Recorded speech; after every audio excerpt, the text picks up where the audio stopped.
She's mine.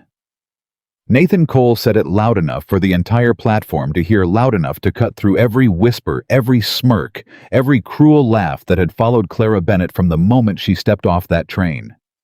She was plain. She was quiet. She carried 2 worn bags and wore a dress that cost less than Victoria Hale's gloves. And the whole town of Millhaven had already decided she wasn't enough. But Nathan stepped forward, put himself between Clara and every single person who had laughed, and said it again. She is mine. If this story already has your heart, subscribe to our channel, follow along until the very end, and drop a comment telling us what city you're watching from. I want to see just how far this story travels. The whispers started before Clara Bennett even touched the ground. She heard them through the open window of the passenger car, while the train was still grinding to a stop.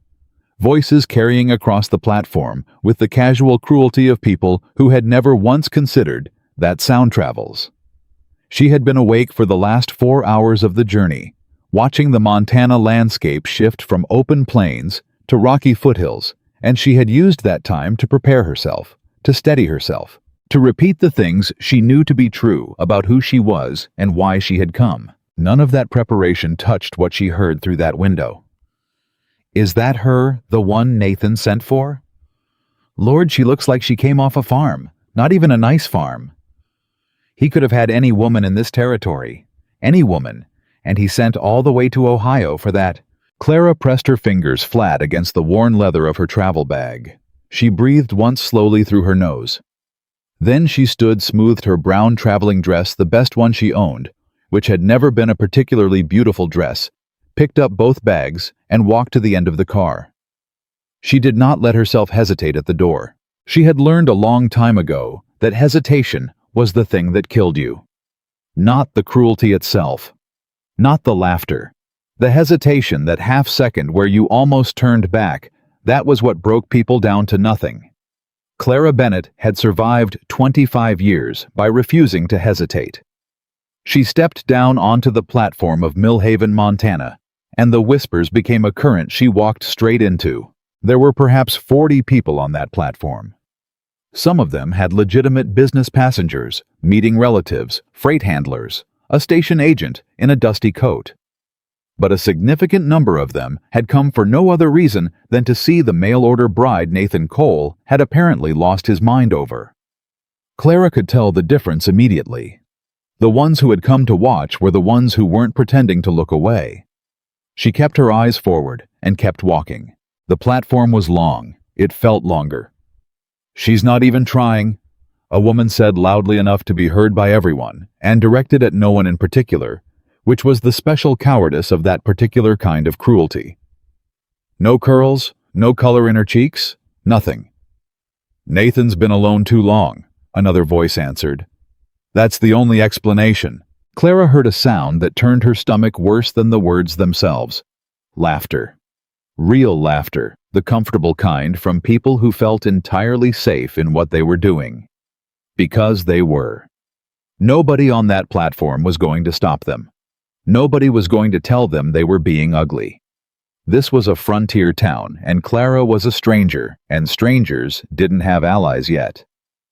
She was still 20 feet from the end of the platform when the woman stepped into her path. She was beautiful. There was no honest way around that. Victoria Hale was the kind of woman who seemed to have been assembled specifically to make other women feel the precise dimensions of their own shortcomings. Dark hair arranged perfectly under a hat that cost more than Clara's entire wardrobe. A deep blue riding dress that fit like it had been made for her body alone. Dark eyes that held the specific warmth of someone who had never been told no, and had therefore never developed any real character behind the prettiness. She looked at Clara the way you looked at something you were considering whether to step over or step on. So, Victoria tilted her head slightly. This is Nathan's choice. It wasn't a question. It was a verdict. Clara stopped walking. She did not step back.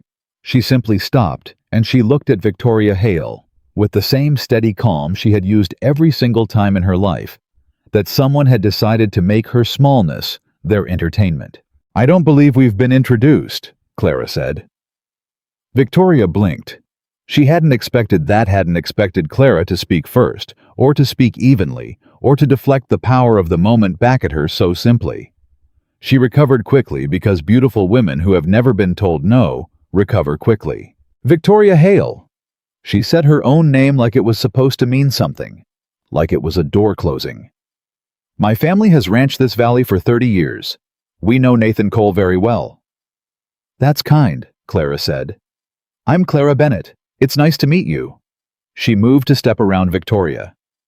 Victoria moved with her, cutting her off again.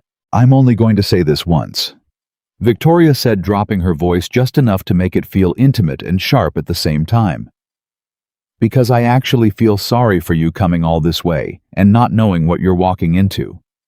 Nathan Cole is a complicated man. He has standards. He has expectations. And the women in this valley who have been hoping to catch his eye are women who understand what that means. Clara looked at her for a long moment. Are you one of those women? She asked.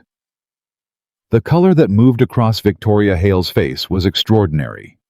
It started at her throat and moved upward, and for just a moment, just a fraction of a second, the beautiful face cracked and something raw showed through.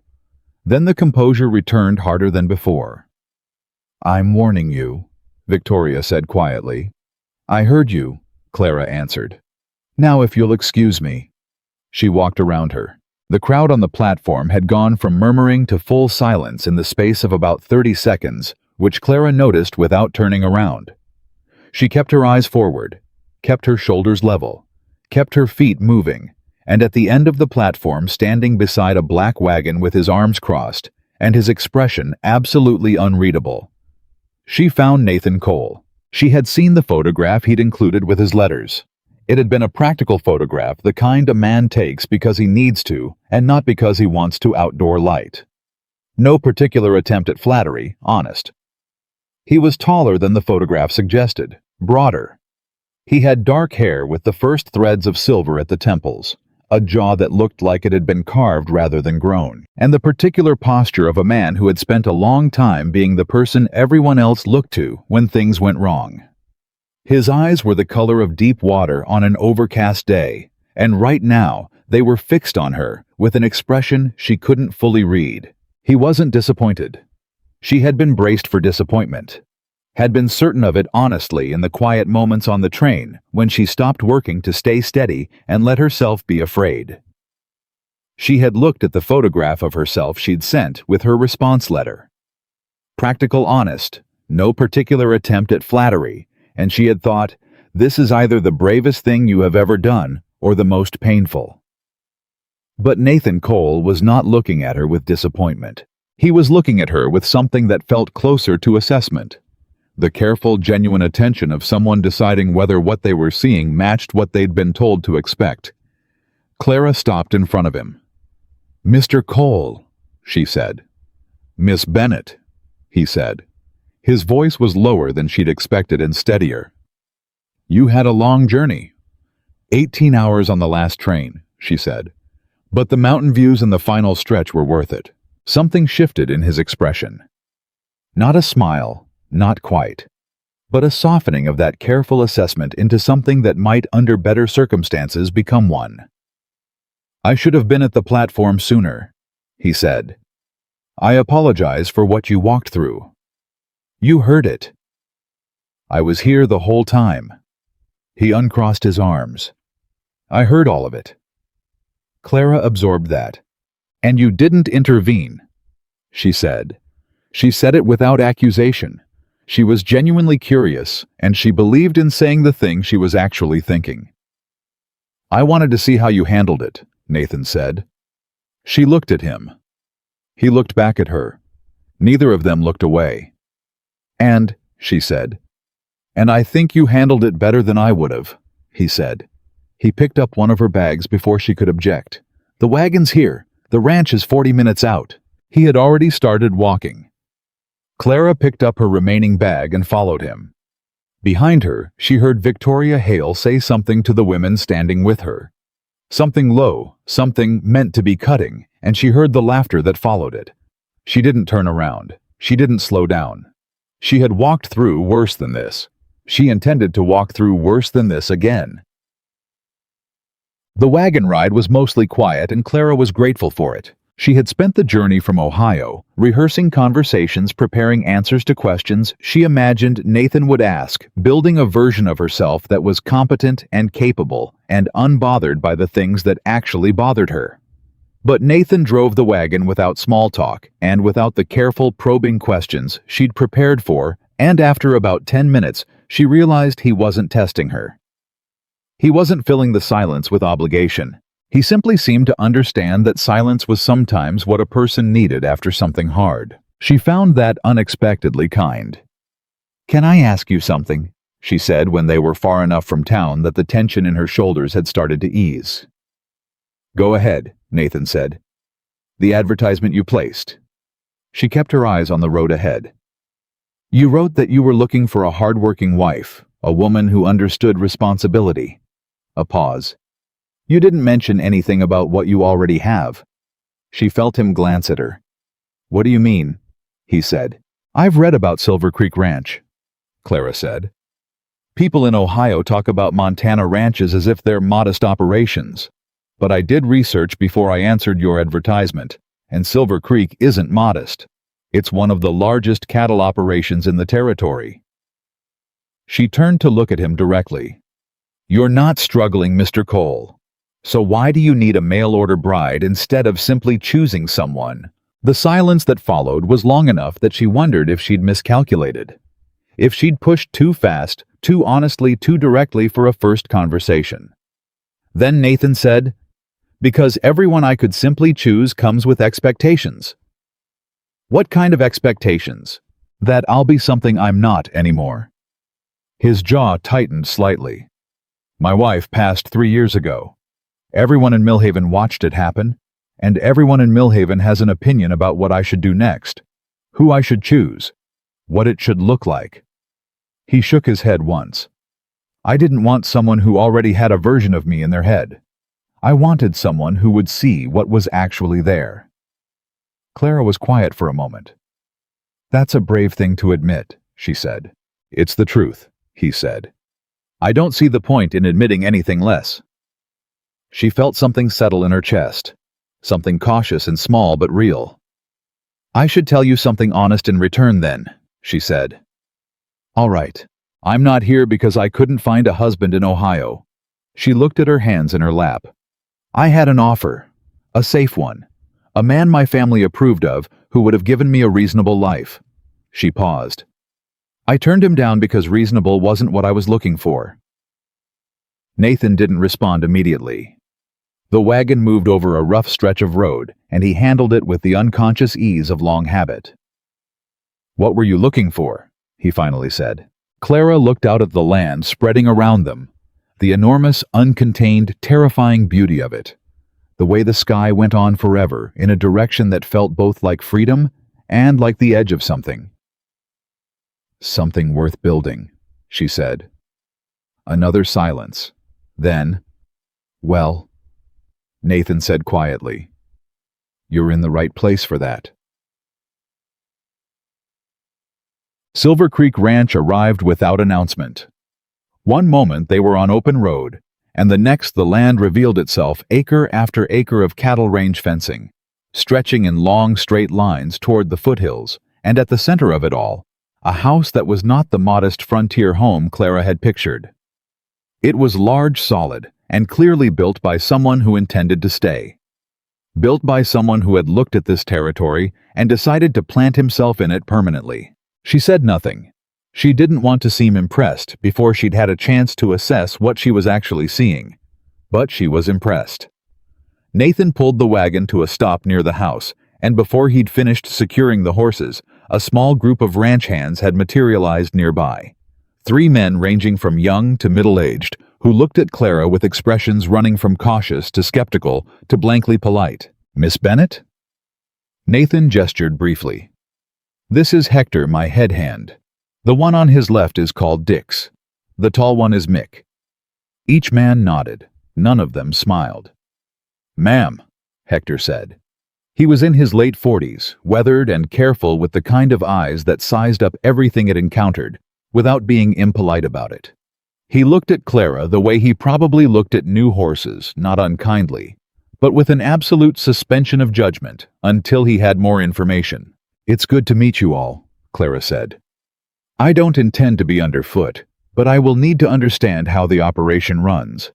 I hope you'll have patience with my questions in the first few weeks." Hector blinked. He hadn't expected that. None of them had.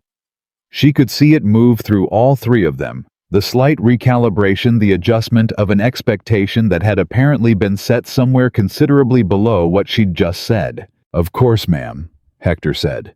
His voice had shifted almost imperceptibly, become about 3% more respectful. Clara noticed. Nathan noticed too. She caught the slight movement of his expression from the corner of her eye. He led her inside, and Mrs. Garland, the housekeeper, a broad, practical woman in her 60s, with red hands and a direct gaze, met them in the front hall with a brief assessment that was somehow warmer than it appeared. "Your room is the second on the right upstairs," Mrs. Garland said. "I've aired it out and put fresh linens. Supper's at 7. I don't hold it if you're late." "I won't be late," Clara said. Mrs. Garland looked at her for exactly 1 second longer than was necessary. "Good," she said, and went back to the kitchen. Clara unpacked her bags alone and was finished in under 20 minutes because she hadn't brought much. 2 dresses beside the one she was wearing. A small collection of her father's accounting books, worn and annotated in his cramped handwriting. A photograph of her parents taken the year before her father died. A leather notebook she used to record things she didn't want to forget. She sat on the edge of the bed and allowed herself exactly 5 minutes to feel the full weight of where she was and what she had done. She had crossed 1,500 miles. She had walked through a crowd of strangers who had decided her worth before she opened her mouth. She had arrived at a ranch she'd only read about belonging to a man she'd exchanged 6 letters with in a territory where she knew no one, and nothing came easily. 5 minutes. Then she stood up, straightened her dress, and went downstairs to learn the house. She was in the kitchen with Mrs. Garland when she heard the sound of boots on the front porch, and then Nathan's voice, not inside, but near enough that she could make out words through the open window. He was talking to someone. His voice was measured. The other voice was louder. "Told you it was a mistake, Nathan, and I'm telling you again.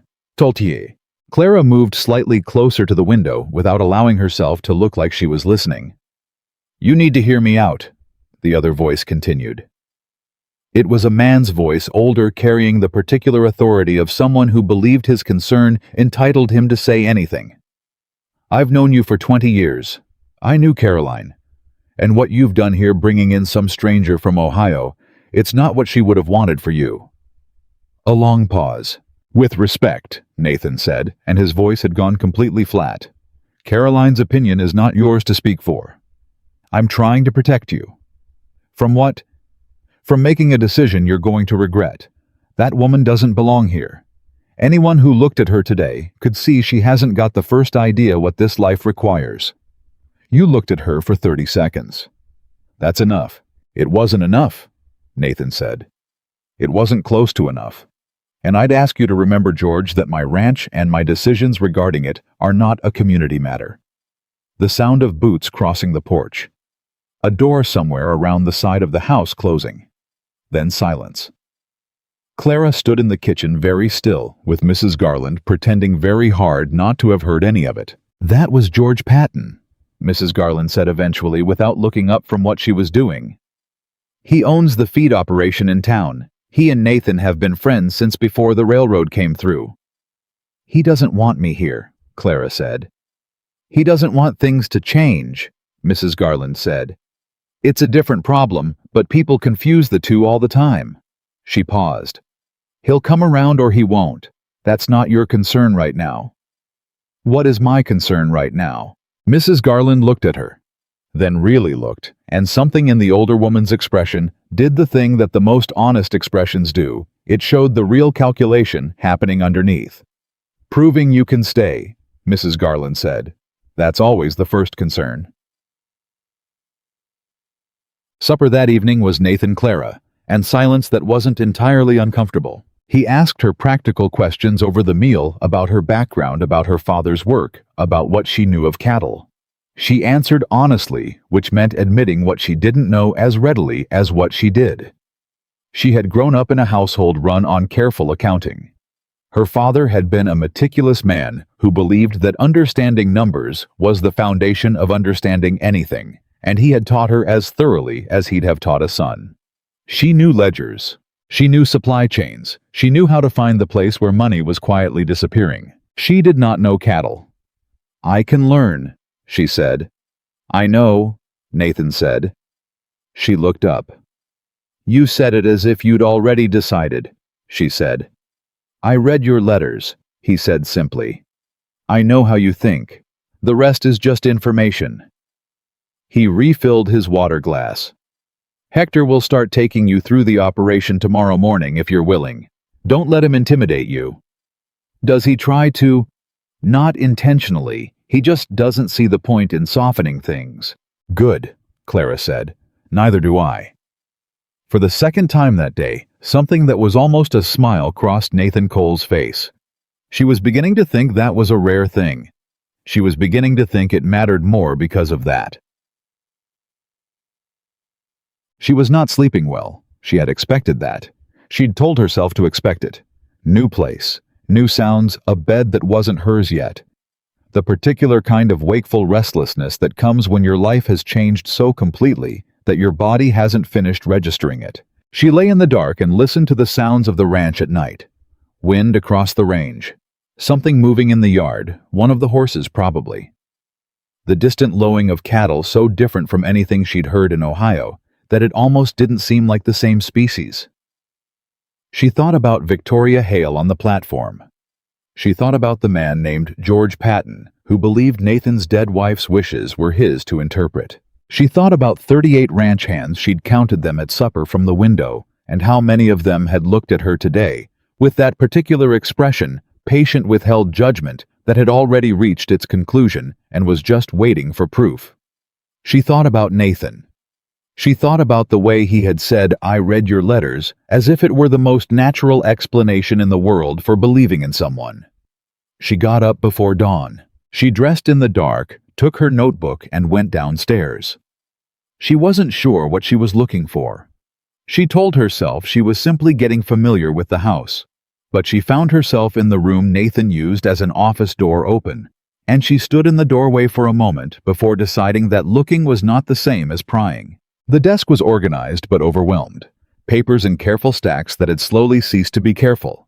Ledger books open to pages with calculations that trailed off mid-column. The particular archaeology of a man who had been doing too many things at once for too long. She didn't touch anything. But she looked. And in looking, she started to see things. Nathan found her at the kitchen table at 5:30 in the morning, with her own notebook open and a cup of coffee going cold beside her. He stopped in the doorway. "You're awake," he said. "I'm always awake this early," she said. Which was true. She closed her notebook carefully. "The coffee's fresh. I hope that's all right. I wasn't sure where Mrs. Garland preferred people not to touch. The coffee's fine." He poured himself a cup and sat down across from her. He looked at the notebook, then at her. "You couldn't sleep?" "I slept some." She folded her hands on the table. "I was thinking about your supply ledgers." A pause. "You looked at my ledgers." "I stood in the doorway of your office," she said precisely. "I didn't touch anything, but I could see enough." She held his gaze. "You have a problem with your billing supplier." Nathan set down his coffee cup. "What kind of problem?" he said. His voice had shifted. The careful, measured quality was still there, but underneath it, something had sharpened. "The kind you only see if you're looking at the numbers from outside," Clara said. "I couldn't see the figures clearly enough to be certain I'd need to actually look at the ledgers, but the pattern I could see from the door is consistent with gradual overcharging, not dramatic. The kind that starts small enough to look like accounting variance and slowly becomes standard." She paused. "How long have you been working with that supplier?" Nathan was looking at her with an expression she hadn't seen from him yet. 4 years, he said. And when did you last audit the invoices against actual deliveries? A silence. Nathan, she said gently, when did you last audit them? He was quiet for another moment. Then, Caroline handled that. Before. Clara nodded once slowly. Will you let me look? She said. Not now. Properly. With your permission after I've had a chance to settle in. He looked at her for a long time. Long enough that the first gray light of dawn was starting to come through the window by the time he answered. Yes, he said. She nodded. She picked up her coffee. Thank you, she said. For what?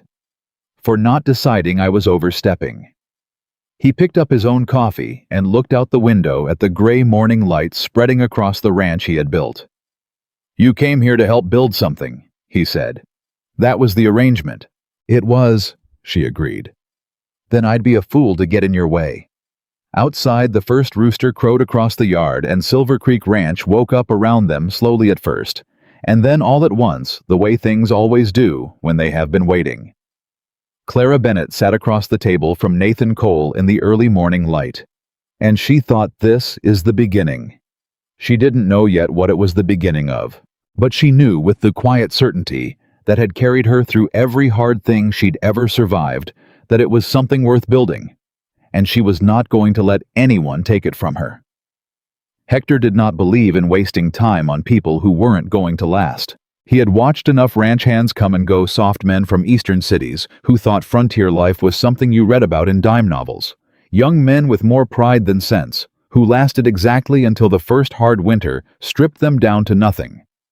And he had developed over 30 years of this work a precise and unsentimental eye for who was real and who was performing. He watched Clara Bennett at breakfast on her second morning and decided to give her exactly 1 week. He told Dix this while they were saddling horses at first light, speaking quietly enough that the sound of the stable covered him. She'll be polite about it, he said. When she quits. That kind always is.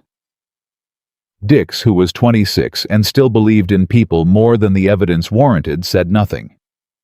A week, Hector said again. You watch.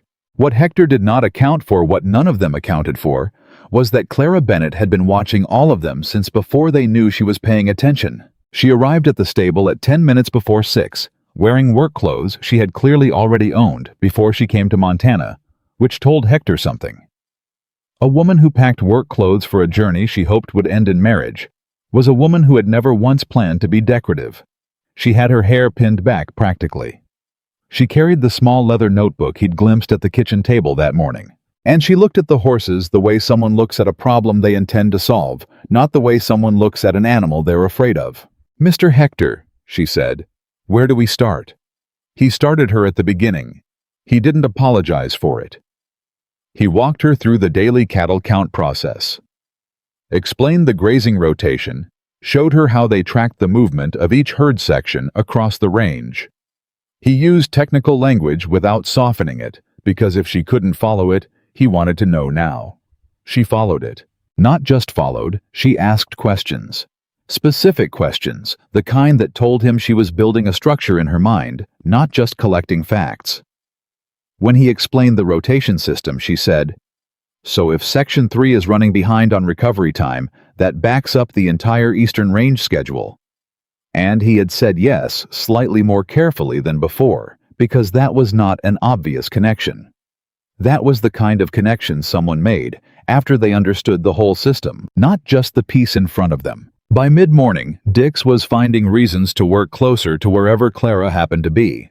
By noon, even Mick, who communicated primarily through grunts and was suspicious of everyone, including people he'd known for years, had answered 3 of her questions without being visibly pained by it. Hector said nothing about this to anyone, but he quietly revised his estimate from 1 week to something less certain. What Nathan watched from a distance was harder to name. He had expected competence. Her letters had made competence obvious.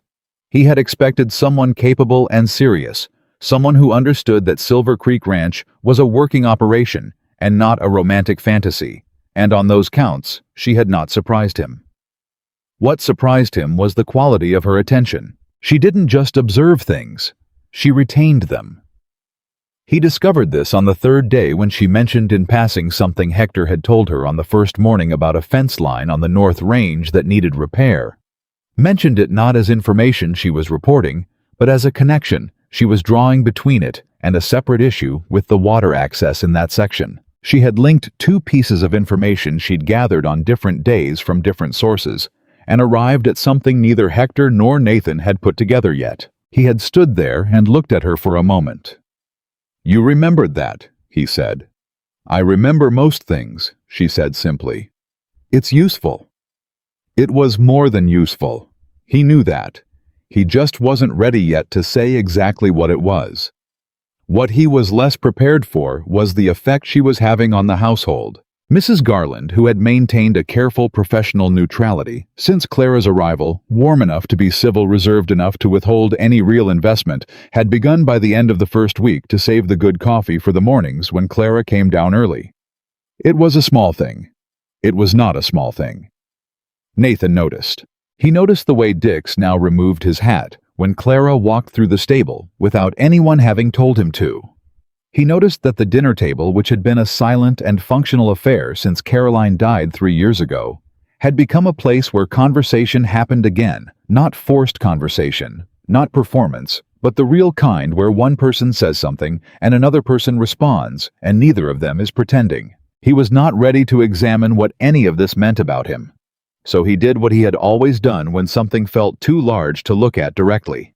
He worked. On the 5th day, Clara came to him with her notebook. She waited until after supper, when the house was quiet and he was in his office with the ledger books he'd been meaning to address for 6 months. She knocked on the open door. "Do you have time?" she said. "Come in," he said. She sat across from him and put the notebook on the desk between them. It was open to a page covered in her father's daughter handwriting, small, precise, absolutely organized with columns of figures and annotations in the margins. "I've been through the last 4 years of supply invoices," she said. Nathan looked at the notebook, then at her. "All of them. Mrs. Garland gave me access to the filing room on Tuesday," Clara said. "I've been going through them in the evenings." She turned the notebook slightly so he could read the columns. "Your billing supplier Crane and Whitfield has been overcharging you on grain and feed deliveries since the spring of 1883. Silence. "How much?" Nathan said. "In the first year about $60 total, small enough to look like pricing adjustment." She pointed to a column in her notebook. "In 1884, it climbed to just over 200. In 1885, the year before last, it was 430. And in the first 8 months of this year, based on the invoices I've reviewed so far, it's already past 350. Nathan sat very still. "That's close to $1,000, he said. "Just under," Clara said, "depending on what the final invoices show." "In 4 years." "In 4 years." The silence in the room had a particular quality now. Not shock exactly. Nathan was not a man who showed shock, but a recalibration. The kind that happens when something you vaguely suspected turns out to be confirmed, and the confirmation is worse than the suspicion. "How are they doing it?" he said. "The weight listings on the delivery invoices don't match the actual delivered quantities," Clara said. "The discrepancy per delivery is small, 5 or 6%, below the threshold most people audit carefully, but over dozens of deliveries per year it compounds." She paused. "They've been doing it long enough that they know exactly how much variance looks like normal fluctuation." "They've been doing it since Caroline was handling the accounts," Nathan said quietly. Clara didn't answer immediately. She understood what was underneath that sentence, and she wasn't going to rush past it. "Yes," she finally said. "Though I want to be clear, the way it was structured, it would have been very easy to miss. This isn't a failure of oversight. It's a deliberate scheme designed to look like pricing error." Nathan looked at the notebook for a long moment. Then he said, "Can you document it formally? In a way that would hold up if we needed to take action?" "That's already what I'm doing," she said. "I'll need another 2 or 3 days to finish the full calculation. But yes." He looked up at her. Clara. It was the first time he had used her first name. She felt it land somewhere. How did you know where to look? He said. She was quiet for a moment. Then, because my father spent the last year of his life discovering that someone had been doing exactly the same thing to his business. By the time we found it, it was too late to recover what he'd lost. She closed her notebook carefully. I promised myself I'd never watch that happen to someone I could have helped. Nathan held her gaze. I'm sorry, he said. About your father. He was a good man, she said. And he taught me everything I needed to know. I'd rather use it than mourn it. She stood, picked up her notebook. I'll have the full documentation ready by Thursday, she said. Thank you, he said. She moved toward the door. Clara. She stopped without turning around. Nobody in 4 years caught what you found in 5 days, he said. She didn't answer. She didn't need to. She simply walked out of the office and up the stairs, and Nathan sat alone in the room with the ledgers and the weight of what had just happened settling around him like something he wasn't sure he had the right words for yet. Thursday arrived, and with it something else entirely. Victoria Hale came to Silver Creek Ranch. She arrived in a fine carriage with 2 women Clara didn't know, dressed as though she were paying a social call to a house that had asked for her presence. She had not been asked. This was something Clara understood immediately, and Nathan understood about 3 seconds after. He met them in the front yard. Victoria, he said. His voice was the flat kind he used when he was choosing words carefully. I wasn't expecting you. I know, Victoria said. She smiled with the practiced ease of a woman who had been told her smile was a weapon and had chosen to believe it. I thought I'd bring Eliza and Dot by. They've been wanting to welcome your guest. She said the word guest the way you say a word you've chosen specifically because it was one step down from what you meant. Nathan started to respond. Clara came through the front door. She had heard the carriage. She had not known who it was, but she'd learned in 5 days that arrivals at Silver Creek without prior arrangement were worth paying attention to. She had her notebook in her hand because she'd been working, and she still had a pencil tucked behind her ear, and her work dress was not the kind of dress you wore to receive visitors. She did not care. She looked at Victoria Hale standing in the yard with 2 women she'd dressed for an audience she hadn't quite captured, and she thought, I know exactly what this is. Miss Hale, she said pleasantly. Victoria looked at her at the notebook. The pencil, the practical dress, and the slight curl at the corner of her mouth was so brief that a less observant person would have missed it. Clara, she said, using the first name with a familiarity she hadn't earned. I hope we're not interrupting. Not at all, Clara said. I was just finishing up some accounting work. Accounting, said one of the women, Eliza, probably younger than Victoria, with wide eyes and a mouth she hadn't quite learned to control yet. Do you mean you're helping with the ranch books? Among other things, Clara said. A look passed between the 3 women, the kind of look that is meant to be subtle and isn't. That's very industrious, Victoria said. I'm sure it's helpful to Nathan to have someone to handle the paperwork while he does the real work. Clara looked at her for exactly 1 beat. I'm sure you're right, she said. Shall I have Mrs. Garland bring out some coffee, or were you planning to stay? She said it perfectly, not rude, not challenging, simply offering the thing a hostess would offer while making it gently clear that the decision about whether this visit continued rested with the people who actually lived here. Victoria smiled. We won't stay long, she said. I actually came to speak with Nathan about the Millhaven Cattlemen's Dinner next month. It's a tradition Nathan, all the major ranchers in the valley. I assumed you'd be bringing another of those pauses calibrated to a precision, a companion. I'll be bringing my wife, Nathan said. The silence that followed had edges. We are not yet married, Victoria said with a careful smile. That's a detail being handled, Nathan said. Clara will be at the dinner.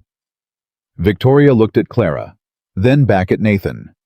Of course, she said. Her voice had not changed. Her smile had not changed. But something behind her eyes had something that wasn't quite hiding as well as she thought it was. We'll look forward to it." She turned back to her carriage with the two women following her like a small, well-dressed tide going out. Nathan waited until the carriage had cleared the yard before he said anything. "I apologize," he said. "Don't," Clara said. "She came here to—" "I know why she came," Clara said. She tucked the pencil back behind her ear. "She came to make me feel like a visitor in your house. She didn't succeed." She looked at him. "What's the Millhaven Cattleman's dinner?" Nathan looked at her for a moment. With that expression, she was starting to recognize the one that appeared when she'd done something that adjusted his expectations slightly upward. "Formal dinner," he said. "All the major landowners in the valley. It matters politically." "And you told her I'd be there." "You will be there." Clara absorbed that. "You said wife," she said. "I said it was a detail being handled." "Nathan." She was quiet for a moment, choosing the honesty that was always her instinct over the safer answer. "I want you to know I haven't assumed anything about what this is or where it's going. I came here because the arrangement was honest, and the work is real. Whatever else happens, that's in the future." He turned to look at her fully.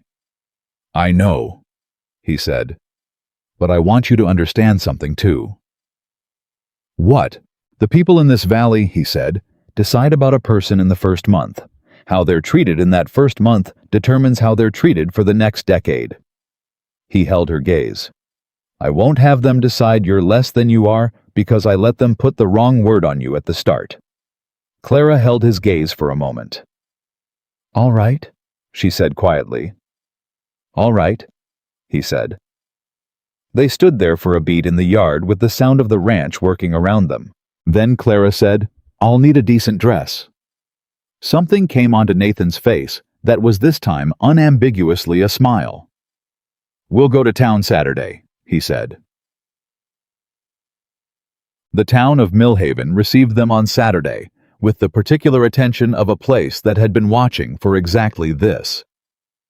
Clara did not miss the way heads turned, did not miss the way two women outside the general store stopped their conversation entirely and watched Nathan help her down from the wagon, did not miss the way the conversation at the feed store dropped to a murmur when they walked past. She kept her head up. Nathan bought her a dress. She had argued against it. She had money of her own, carefully saved, and he had listened to the argument and then paid for the dress anyway. Not as a gesture of authority, but with the simple logic of a man who said, "You're here because of an arrangement I made. The least I can do is make sure you're dressed for the occasions that arrangement requires."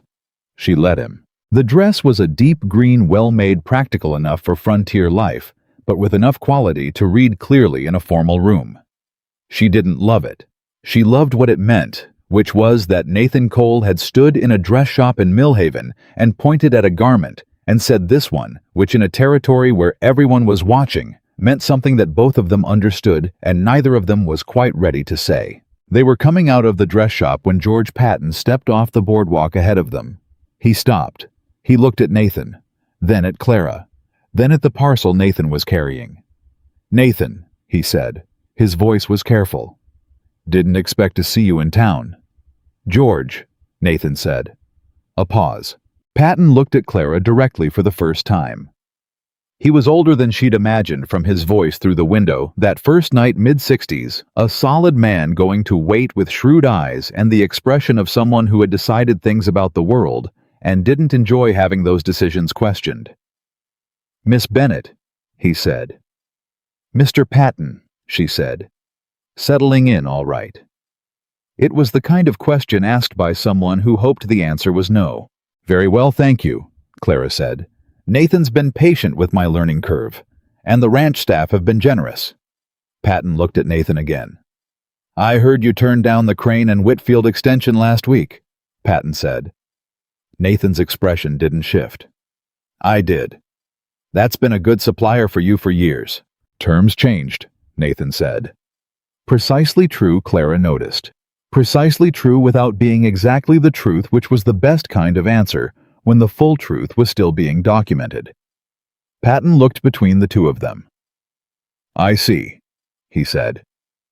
Something moved behind his eyes, A recalculation the same kind Hector had done, but slower, and without Hector's fundamental fairness. "Well." He nodded once to Nathan only. "I'll let you get on." He walked past them. Clara waited until he was out of earshot. "He knows something happened," she said quietly. "He does business with Crane and Whitfield," Nathan said.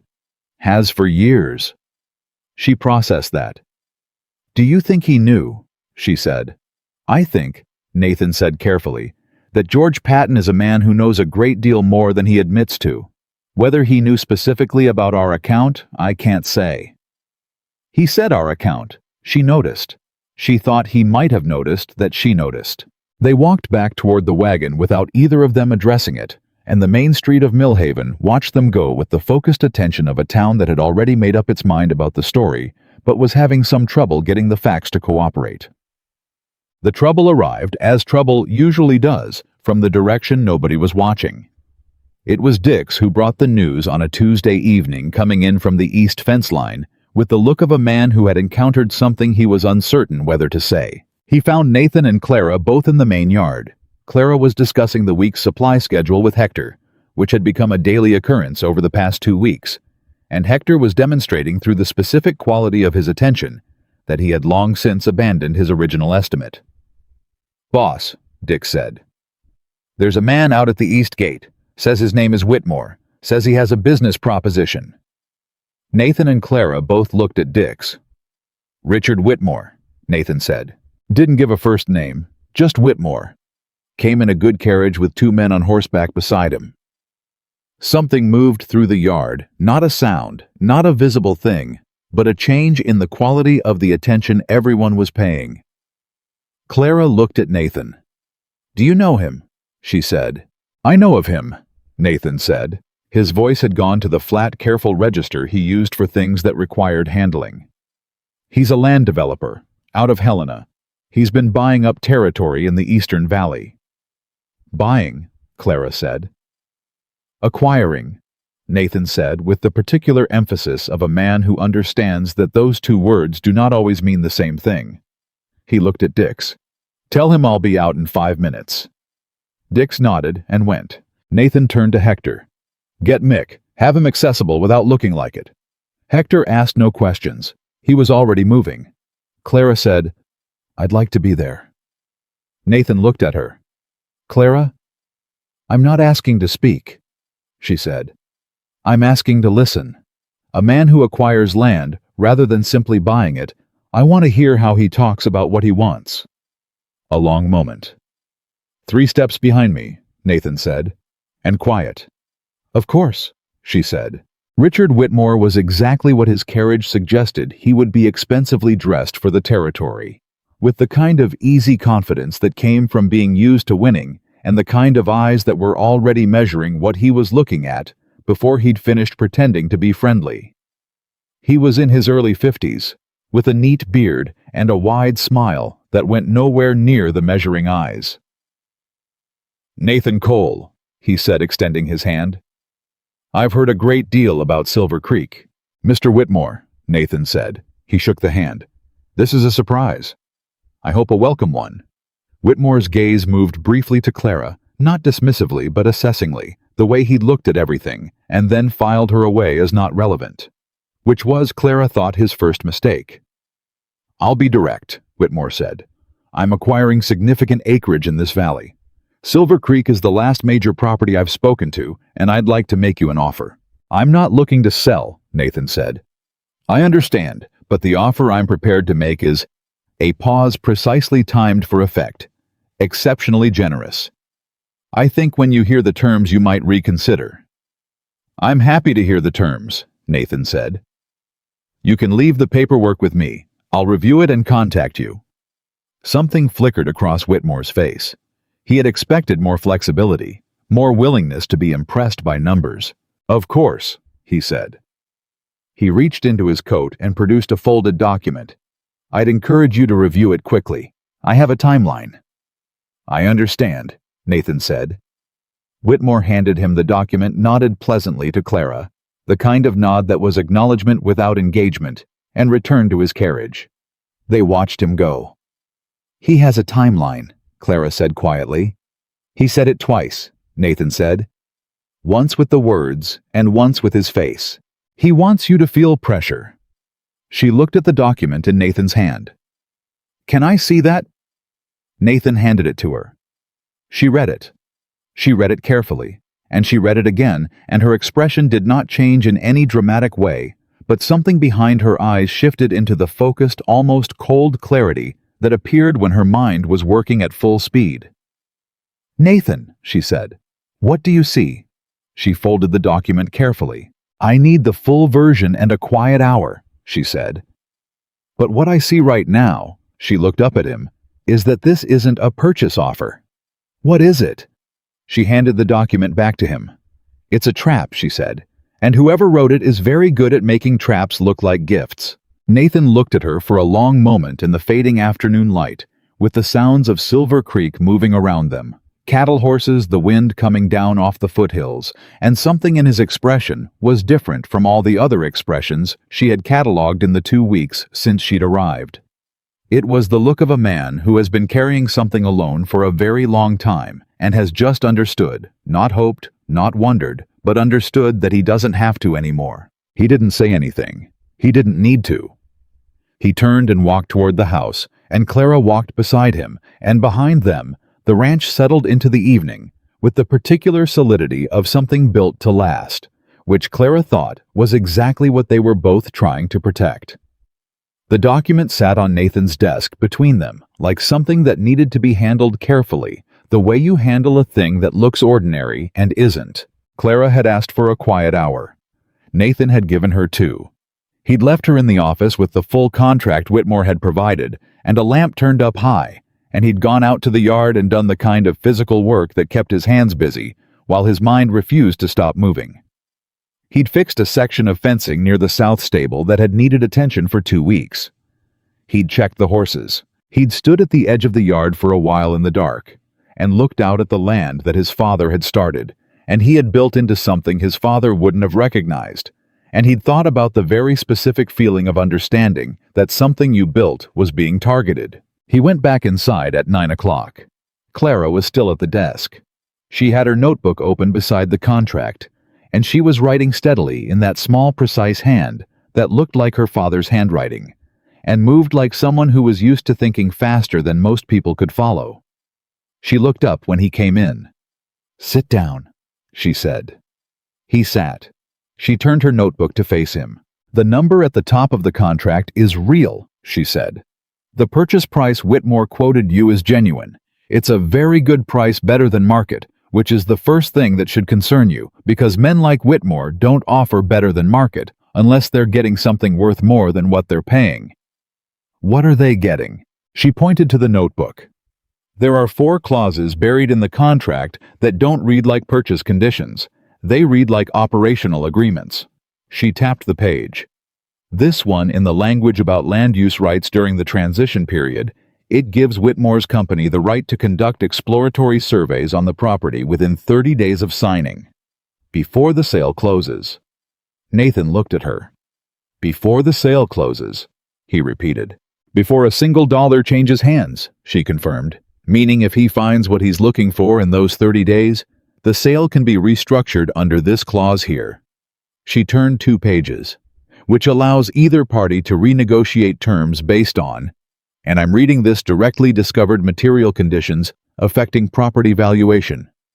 He surveys the land. If he finds something valuable, he renegotiates before he's paid you anything.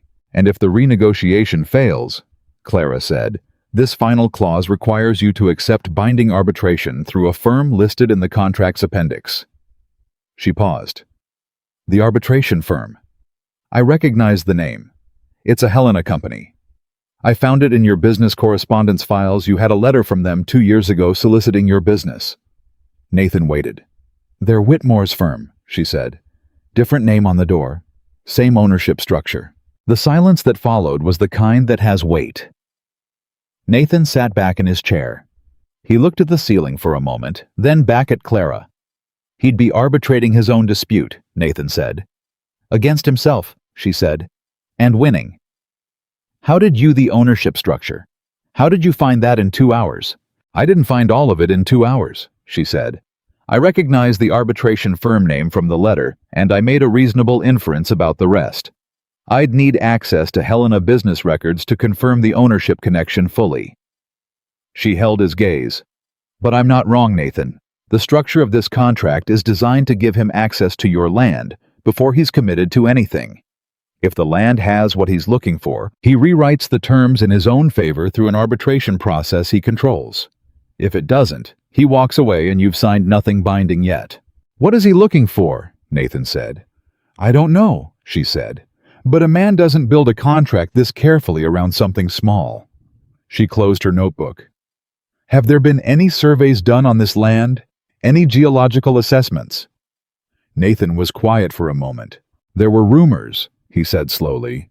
3-4 years ago, miners passing through said the foothills on the north section had the kind of rock formation associated with copper deposits. I didn't pay much attention. I run cattle, not a mining operation. Whitmore might run both, Clara said. The lamp between them threw long shadows across the desk. Outside, the wind had picked up the kind of wind that comes before weather low and persistent. If there's copper on this land, Nathan said, and he can restructure the terms once he's confirmed it. You'd sell him one of the most valuable mineral properties in Montana Territory for a fraction of its worth, Clara said. And the arbitration clause means you'd have no legal recourse that wasn't already rigged against you.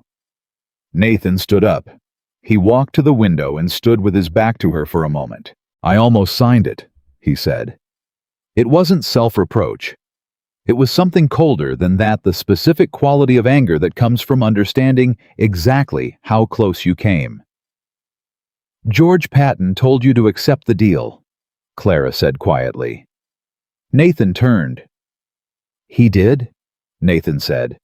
Before Whitmore even arrived, she said. You mentioned it the night after Whitmore first came. Patton had already been telling you to take whatever deal Whitmore offered. The silence stretched. George Patton does business with Crane and Whitfield, Nathan said. He was putting it together as he said it, and Clara watched it happen, the careful, methodical way he moved through the implications, refusing to jump to conclusions, but not flinching from where the evidence pointed. He pushed me toward a supplier who's been stealing from me for 4 years. And now he's pushing me toward a land developer who wants to strip this property. I don't know if it's coordinated, Clara said carefully. I want to be honest about what I can prove versus what I suspect. But you suspect it. I suspect, she said, that George Patton has been involved in decisions that benefited people at Silver Creek's expense for long enough that it's no longer a coincidence. Nathan was quiet for a very long time. He was at my wife's funeral, he said finally. Not as a defense, as a fact that he was holding up to the light and examining from a new angle. I know, Clara said. She said it gently because she understood what it cost to look at someone you'd trusted for 20 years and start to see differently. I'm sorry. Don't be. He moved back to the desk. What do I do about Whitmore? Decline the offer, she said immediately. Politely, formally in writing and without explanation. Don't give him language to work with. And if he pushes, he'll push, she said. Men like Whitmore always push. The question is what he does when pushing doesn't work. She met his eyes. That's when we'll find out what we're actually dealing with. We, Nathan said. It was one word. He hadn't planned it, she could see that. It had come out naturally, the way things come out when a habit has formed without your noticing. Clara looked at him steadily. We, she said. Nathan sent the refusal letter to Whitmore on Wednesday morning. By Thursday evening, the first thing happened that told them they had been right about everything. Hector came in from town with a look on his face that Clara had not seen from him yet. Not the careful assessment, not the revised but still cautious respect, but something rawer.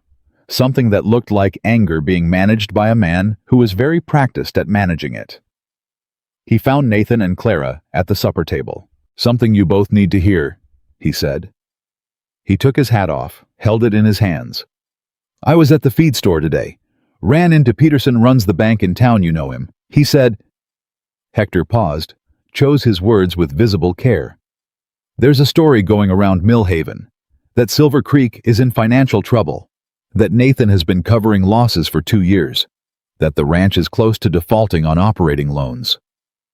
The silence at the table was absolute. None of that is true, Nathan said. I know it's not true, Hector said, but Peterson heard it from 3 different people. By tomorrow it'll be 10.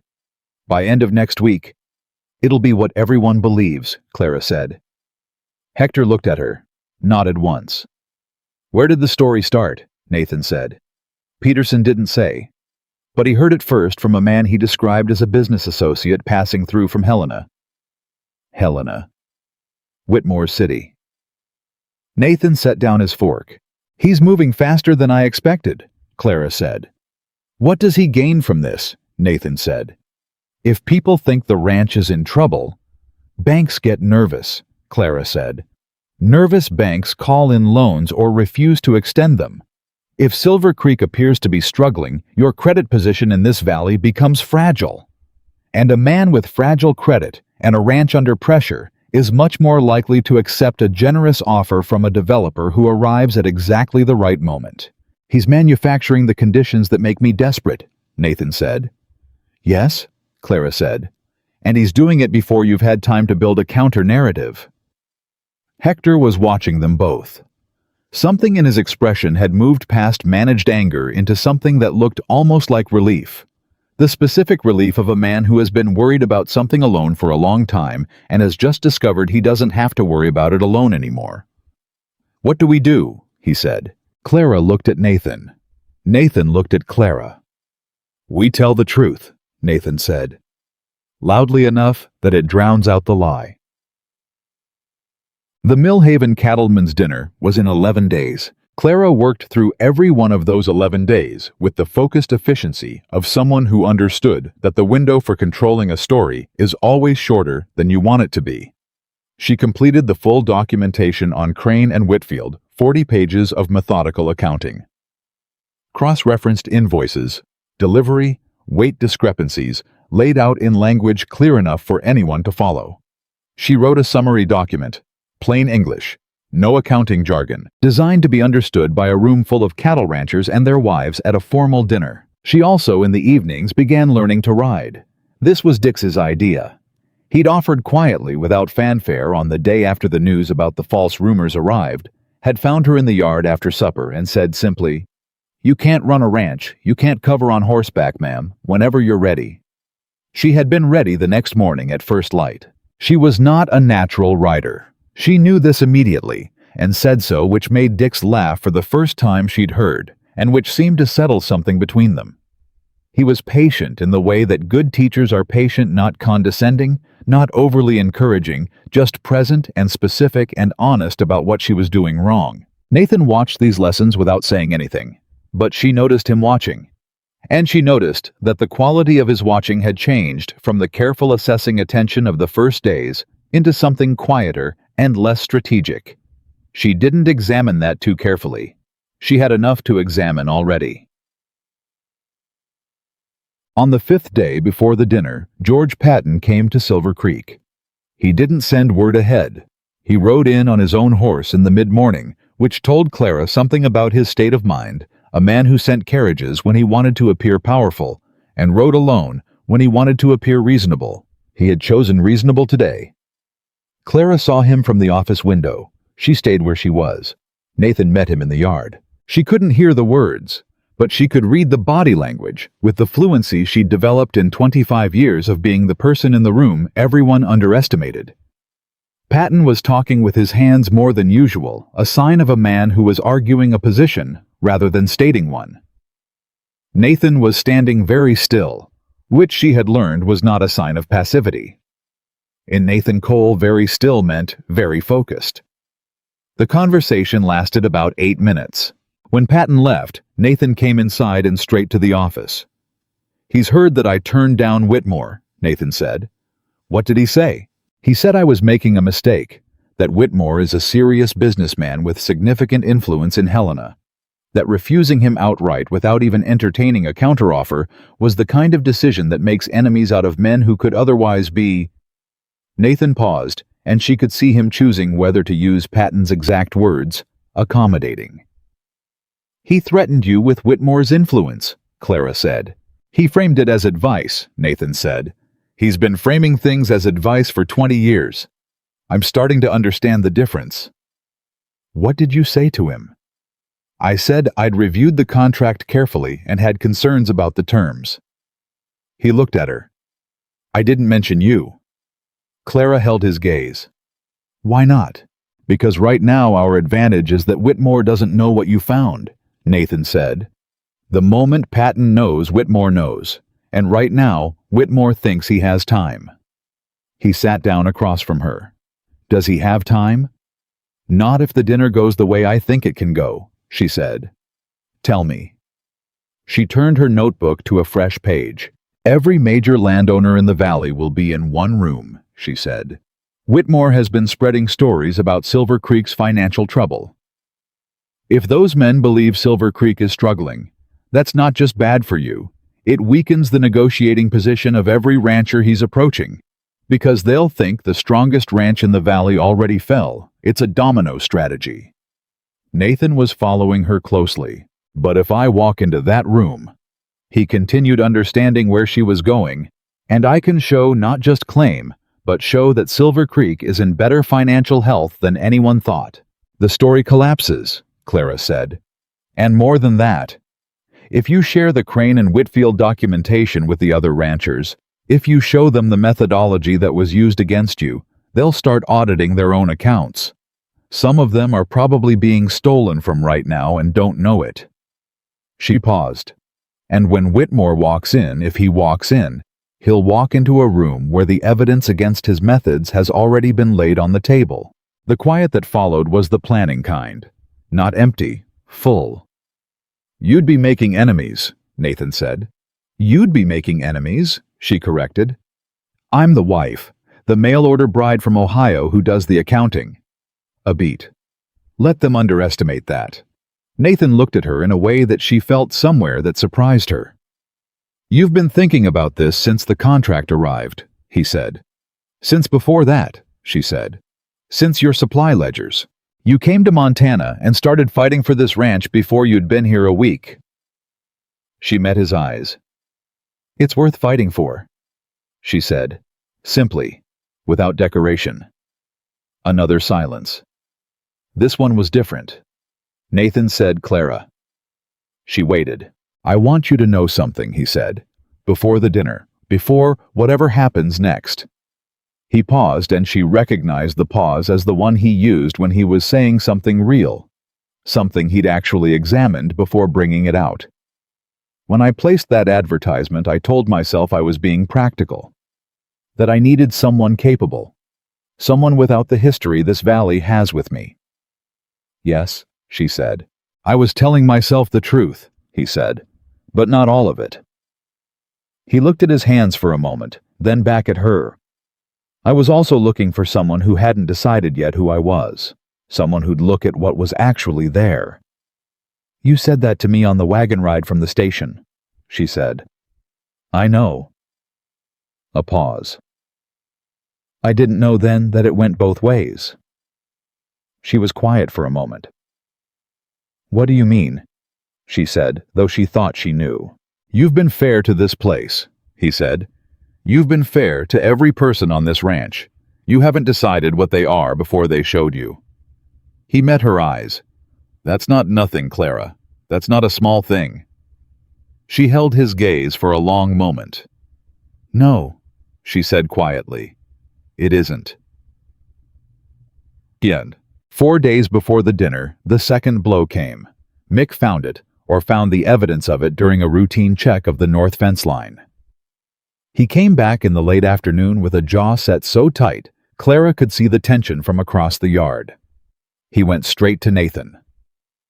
Clara followed because she had learned by now that the things Mick brought directly to Nathan were never small.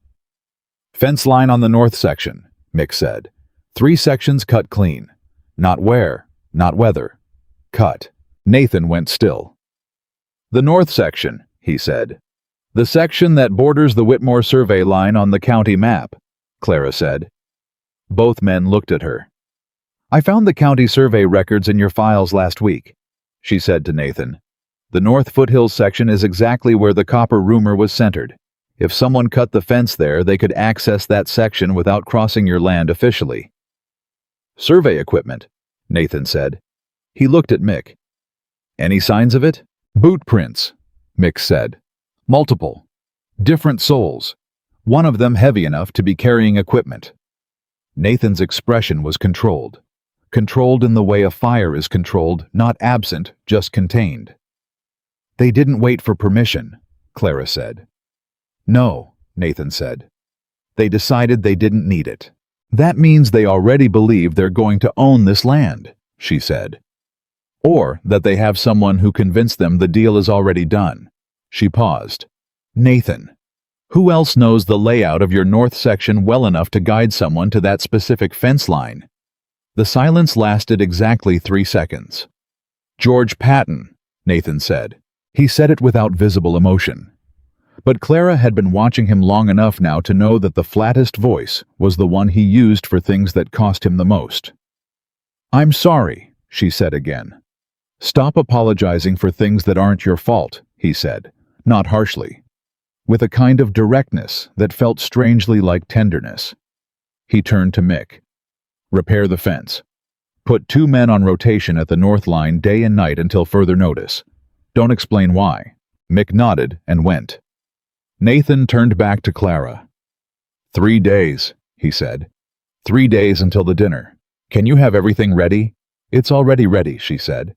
"I finished it last night." He looked at her. "Last night," he said. "I had a feeling we were running out of time," she said. "I tend to work ahead when I have that feeling." Something shifted in his face, something that bypassed the careful, measured quality entirely and went straight to whatever was underneath. It lasted only a moment, but she saw it. 40 pages, he said, in 11 days. 43 now, she said. I added the survey access section this morning. He made a sound that was entirely unlike him. Brief, rough, almost like a laugh, but weighted with something too complex to be simple amusement. "Clara Bennett," he said. "Yes, I have been underestimating the scope of what I asked for when I sent that advertisement." She let herself smile, just slightly. "Yes," she said, "you have." 2 days before the dinner, Victoria Hale made her final move. Clara had expected something. She hadn't expected the specific shape of it.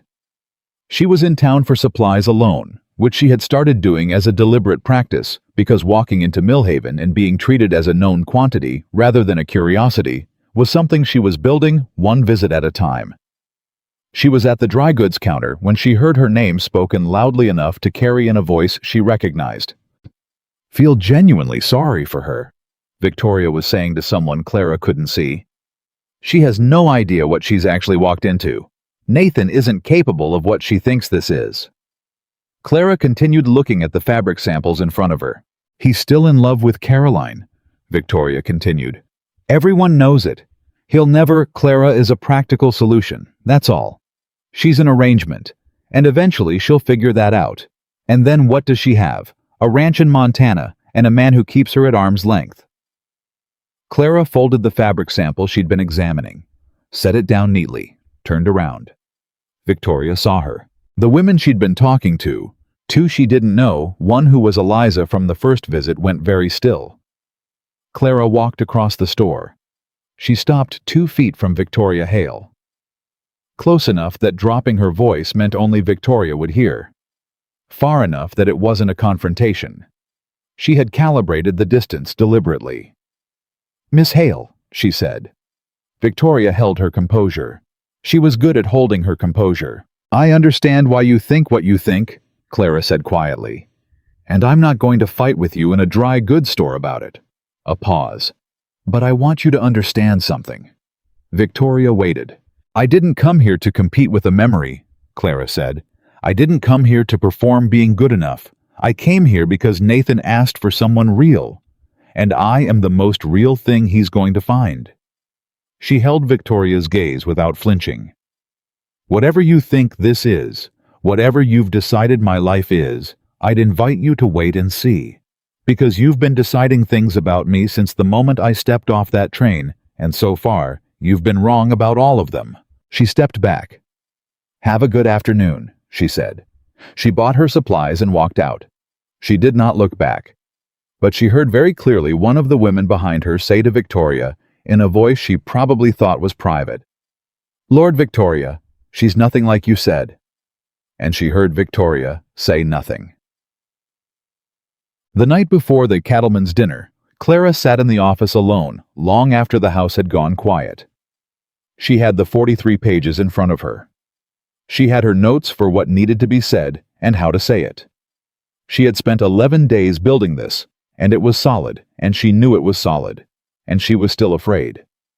Not of being wrong. She wasn't wrong. She knew she wasn't wrong. She was afraid of what came after right, because right meant Whitmore exposed. Right meant Patton exposed. Right meant this valley would divide along a line that ran straight through Nathan's oldest relationships and his deepest losses.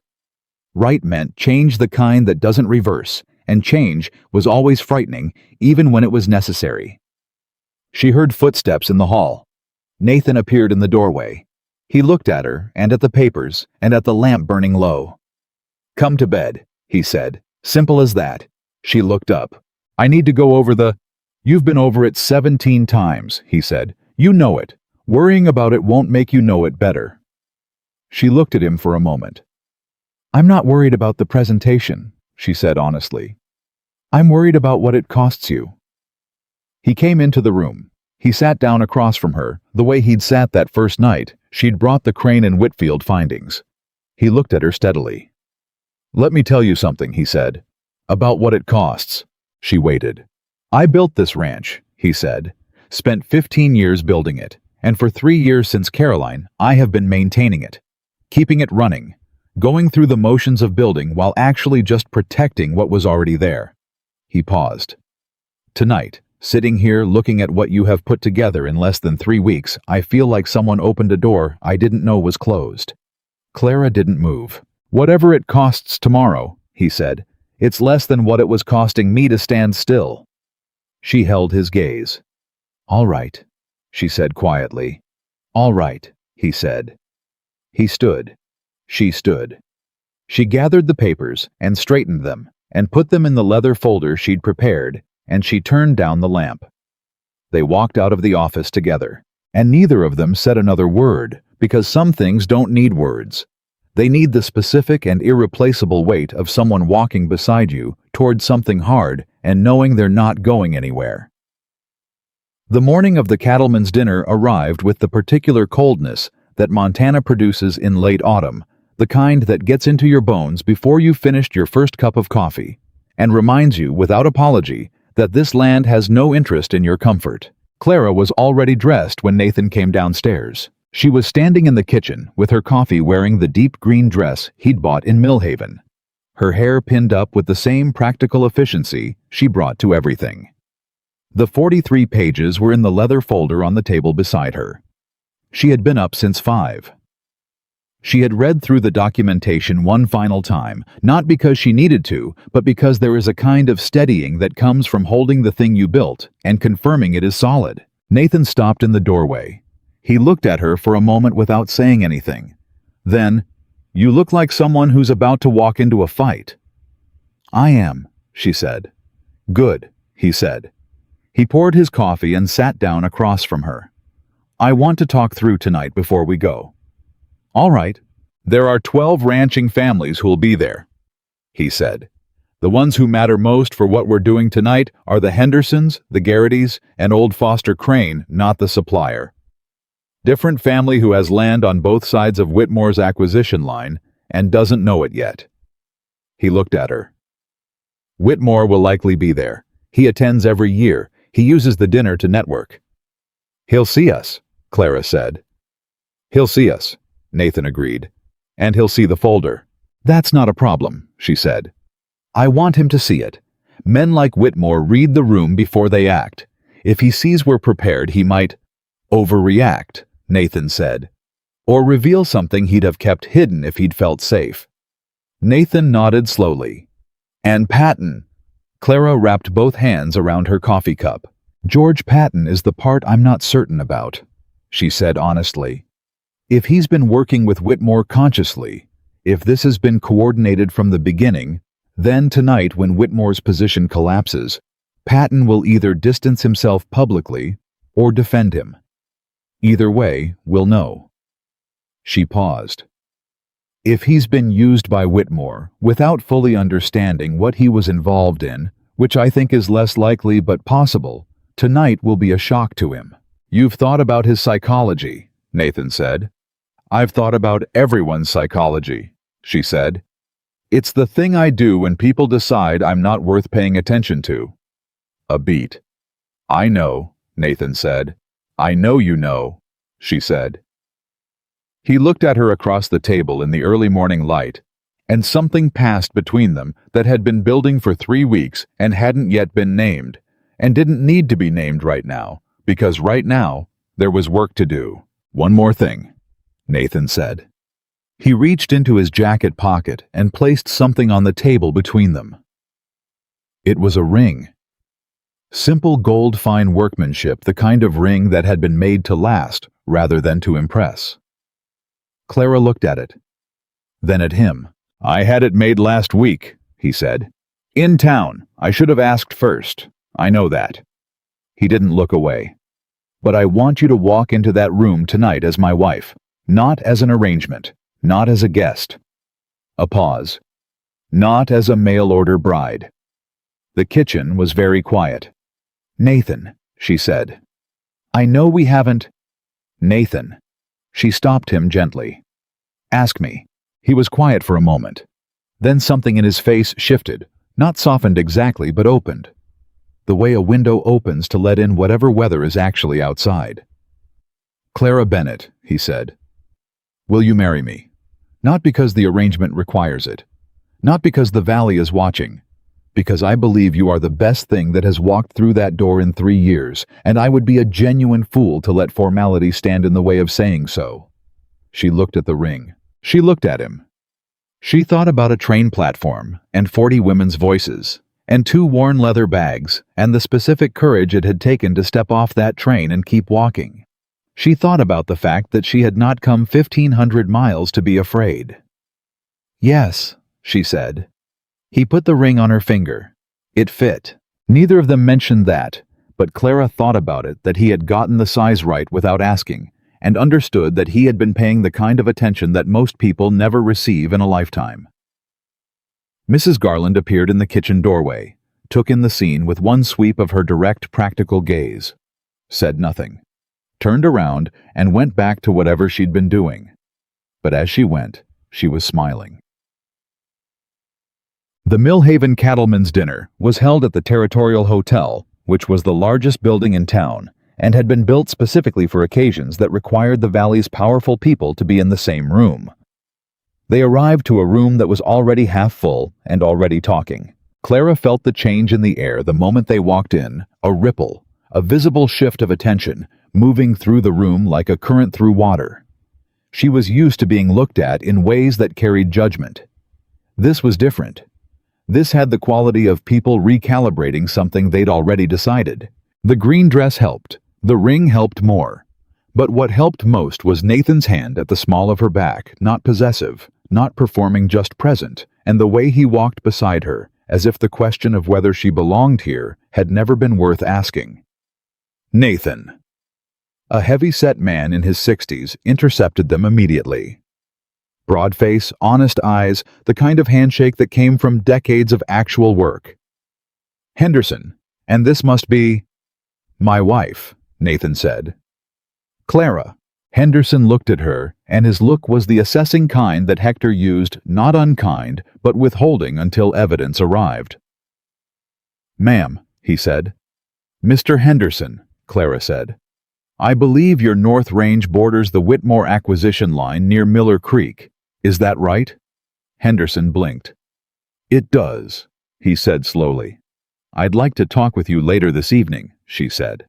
I have some information you may find relevant to decisions you'll be making this winter. Henderson looked at Nathan. She always liked this, he said. Yes, Nathan said. Henderson looked back at Clara. The assessment in his eyes had moved several degrees towards something warmer. "I'll find you after supper," he said. They moved on. Nathan leaned down slightly. "You just introduced yourself by showing him you'd done your homework on his property." "I know," Clara said quietly. "He'll respect that more than a social introduction." "You're right," Nathan said. "I usually am," she said.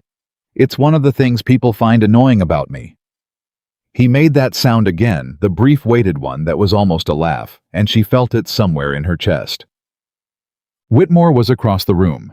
He saw them within 2 minutes of their arrival. Clara noted the exact moment, the slight pause in his conversation, the recalibration of his posture, the way his eyes moved from Nathan to the leather folder Clara was carrying, and stayed there for exactly 1 second too long before moving away. He knew. He didn't know what was in the folder, but he knew it was about him. George Patton was there too, near the far end of the room, speaking to 2 men Clara didn't recognize. He hadn't seen them yet, or he was pretending he hadn't. The dinner was served a long, formal affair, 3 courses, the kind of meal that was as much about who was seated near whom as about the food. Nathan had arranged their seating, specifically Henderson to his left. Foster Crane across the table, the Garrity brothers, within easy conversation distance. Clara sat beside Nathan and said almost nothing during the first course. She listened. This was the thing she did that people consistently underestimated, not just the listening itself, but the quality of it. She absorbed everything. The way Henderson talked about feed costs told her he'd been dealing with the same supplier overcharging that Silver Creek had faced.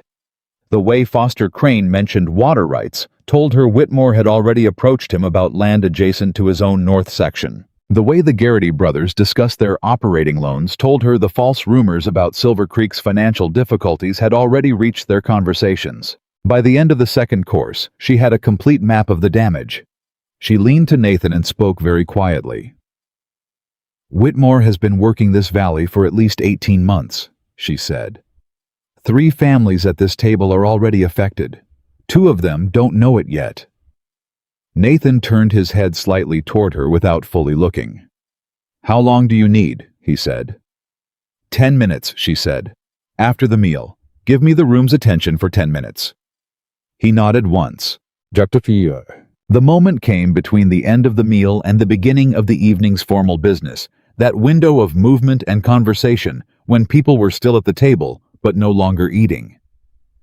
Nathan stood. The room gave him its attention, with the automatic deference of a valley that had understood for a long time that Nathan Cole was someone worth listening to. "I'll keep this brief," Nathan said. "Most of you know I've been approached recently by a land developer from Helena named Richard Whitmore. I'd like to share some information about those discussions." He paused. "My wife has been working on something I believe every rancher in this room needs to hear." He sat down. Every eye in the room moved to Clara. She felt it, the weight of that collective attention, all those years of watching her pass into something else entirely in this moment. She stood. She was steady. She had spent 25 years being overlooked, and that was over now. "Thank you," she said. Her voice carried without effort. She had learned in the schoolhouse where she'd taught for 2 years before answering Nathan's advertisement how to fill a room. "I want to start by saying something clearly. What I'm going to share tonight is documented. Every number I give you has a corresponding invoice delivery record or legal reference. This isn't a rumor or an accusation. It's an accounting." The room was completely silent.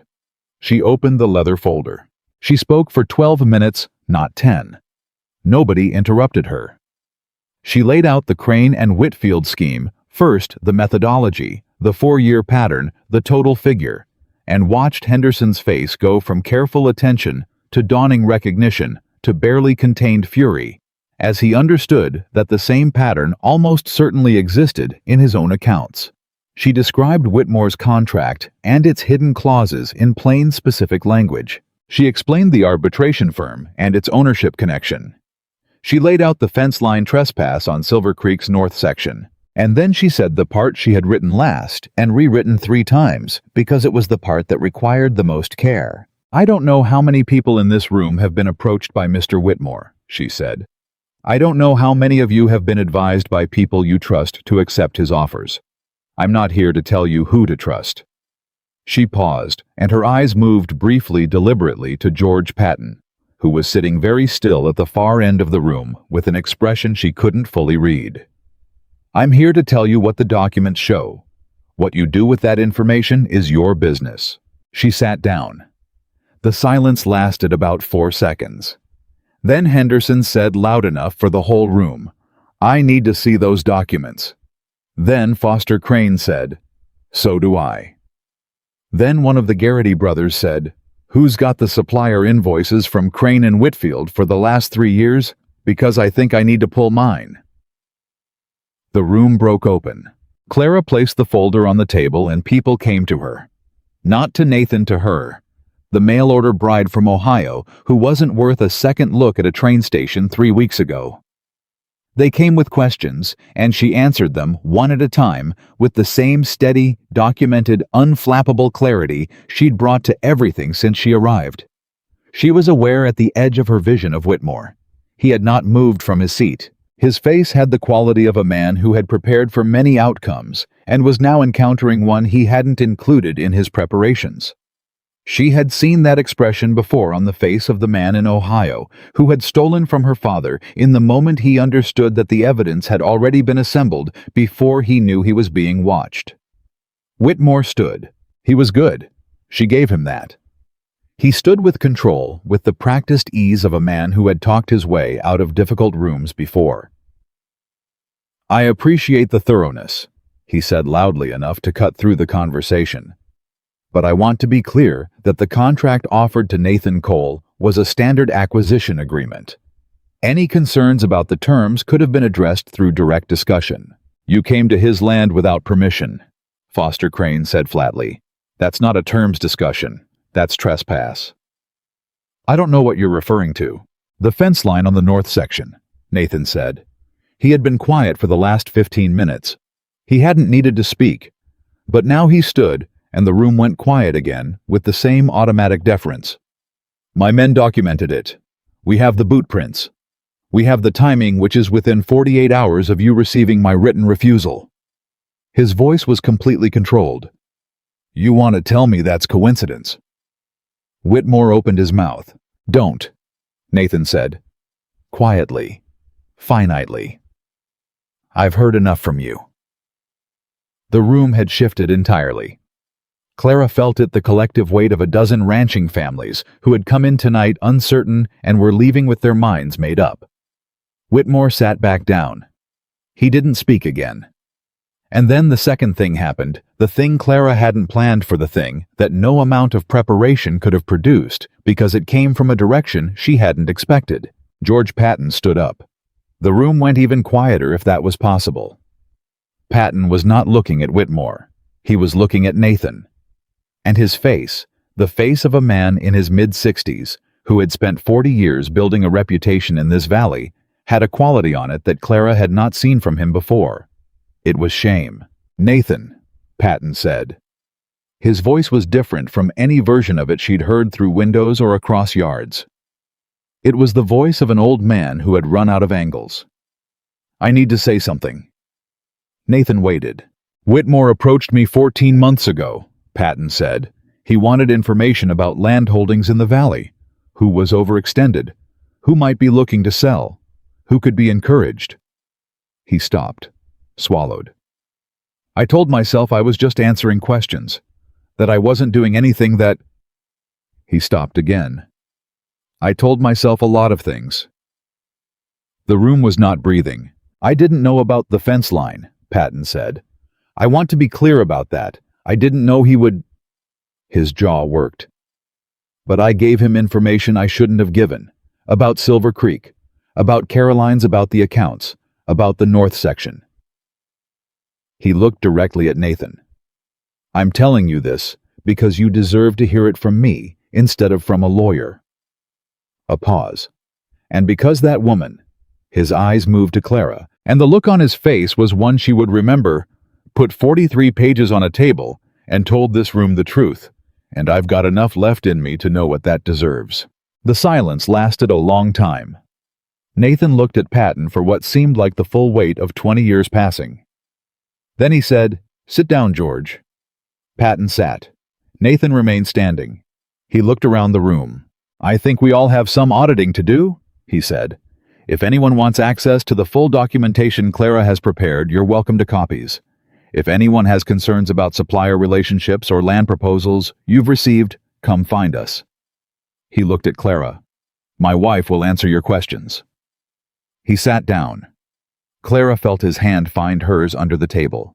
She held it.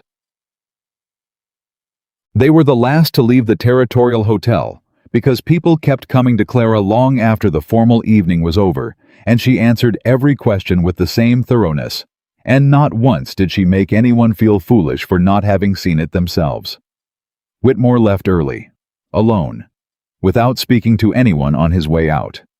Nobody watched him go. That was the most complete kind of ending. In the carriage on the way back to Silver Creek, Nathan and Clara rode in the comfortable silence they had built over 3 weeks of early mornings and long evenings, and the specific intimacy of working hard on something that mattered.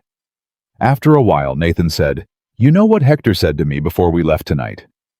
"What?" Clara said. "He said—" Nathan paused, and she could hear something in his voice that was very close to laughter, but was actually something deeper. He said, "Boss, you either make very good decisions or you got very lucky. Either way, don't ruin it." Clara laughed. It was the real kind, the full kind, the kind she hadn't let herself have in a very long time. "I'll try not to ruin it," she said. "I wasn't planning to," he said. She leaned her head back and looked at the stars. Montana stars, which were nothing like Ohio stars, which were the largest and most indifferent and most beautiful things she had ever seen. "Nathan," she said. I want you to know something." She kept her eyes on the stars. "I spent 25 years being the woman nobody chose. The one who was too plain, too quiet, too practical. The one people looked at and saw the absence of everything they wanted." She paused. "I believed them sometimes. Not always. But sometimes." He didn't speak. He was listening with the full quality of attention she had come to recognize as one of his essential characteristics. "I don't believe them anymore," she said. He turned to look at her. "Good," he said. "I haven't decided if that's because of you," she said honestly, "or because of what I did here, or because of who I already was and just hadn't had room to be." A pause. "Probably all three." "Probably," Nathan said. "I just wanted you to know," she said, "that whatever I am here, whoever I'm becoming, it's real. It's not gratitude. It's not relief at being chosen." She finally turned to look at him. "It's real." He held her gaze for a long moment in the dark. "I know," he said. "How?" "Because gratitude looks like trying," he said. "And you have never once tried. You've just been." She looked at him. She thought about a man who had spent 3 years going through the motions of building while actually just standing still. She thought about what it cost to stand still for 3 years. She thought about what it meant that he was moving again. "Take me home," she said. "We're almost there," he said. "I know," she said. She put her head on his shoulder, and the carriage moved through the Montana dark toward Silver Creek Ranch, and the stars moved overhead the way they always do, indifferent and enormous, and utterly unconcerned with the small, specific, irreplaceable weight of two people finding their way back to something worth building. They were married 6 days later. Not a large ceremony, not a performance. Nathan had asked what she wanted, and she had said something honest, and he had arranged exactly that. Mrs. Garland cried. She would deny it if asked. Hector stood up straight the entire time, which was his version of crying. Dix actually cried. Nobody mentioned it to him. Mick shook Nathan's hand afterward with a grip that lasted about 3 seconds longer than a normal handshake, which was the closest Mick came to a speech. And Nathan Cole looked at Clara Bennett. Clara Cole now, in front of the people who had watched him go through the hardest 3 years of his life. And he said the vows with the same directness he brought to everything plainly without performance, with the full weight of a man who meant every word and knew what words cost. "I see you," he said, which was not in any formal vow, but was what he said quietly after the official words were done. "I see everything you are, and I am not going to look away." Clara held his gaze. She thought about the train platform. She thought about Victoria Hale's voice. She thought about 40 women's whispers, and 2 worn leather bags, and 1,500 miles, and a letter she had written at her kitchen table in Ohio at 2 in the morning by lamplight, to a man she'd never met, because something in his words had felt like the first honest thing she'd been offered in years. She thought about all the years of being not enough, and she thought, look at us now. "I know," she said. He kissed her.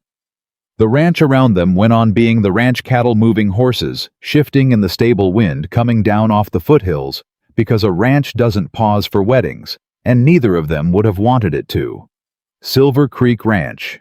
Hers now, too. She had come here to prove she was worthy. She had discovered somewhere in the last 3 weeks that the proving wasn't the point. The building was the point, and they were just getting started. The winter that came to Montana Territory in the January of 1887 was not the kind of winter that apologized for itself. It arrived without warning and without mercy.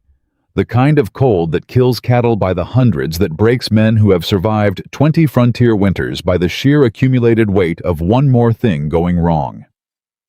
Ranch hands who had worked the territory for decades said they hadn't seen anything like it since 1880.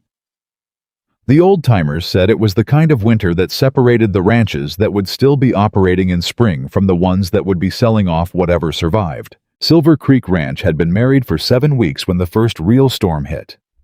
Clara was in the office when Hector came through the door without knocking, which was the first sign that something serious had arrived. "How bad?" Nathan said. He was already on his feet. "Bad enough," Hector said. "Temperatures dropped 15 degrees in 4 hours. Winds coming from the northeast. The north herd the 200 head we moved up to the ridge pasture last week. They're going to be exposed." Nathan reached for his coat. Clara said, "How long do we have before it's critical?" Both men looked at her. "Maybe 6 hours," Hector said. "If the temperature keeps dropping the way it's going, maybe less." "The south barn," Clara said.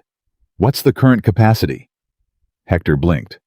"About 120 head comfortable. We could push it to 150. "And the feed situation if we bring 200 animals into emergency shelter?" "Clara," Nathan started. "Nathan." She said it quietly, but with the quality of someone who has already thought 3 steps ahead and needs the conversation to catch up. "If we move all 200 north and only 50 survive, we've lost 150 animals and the spring breeding stock. If we have a plan before we start moving, we lose fewer." She looked at Hector. "What's the maximum feed we can sustain for how many animals over how many days?" Hector stared at her for exactly 2 seconds. Then he answered. She asked 2 more questions.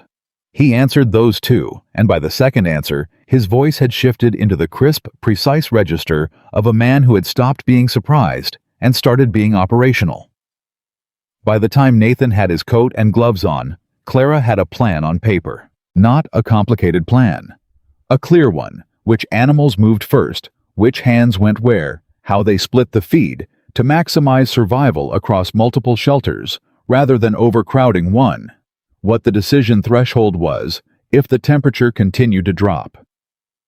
Nathan read it in 45 seconds. "This is right," he said. "I know," she said. "Go." He went. She stayed in the office for 30 more seconds, adding 2 lines to the plan she'd already handed him. Then she put on her own coat and followed. The next 14 hours were the hardest Clara had experienced since arriving in Montana. Not because of the cold, though the cold was brutal in a way that Ohio winters had not prepared her for. Not because of the physical work, though she worked until her hands stopped being reliable and her legs stopped reporting back accurately on how they felt.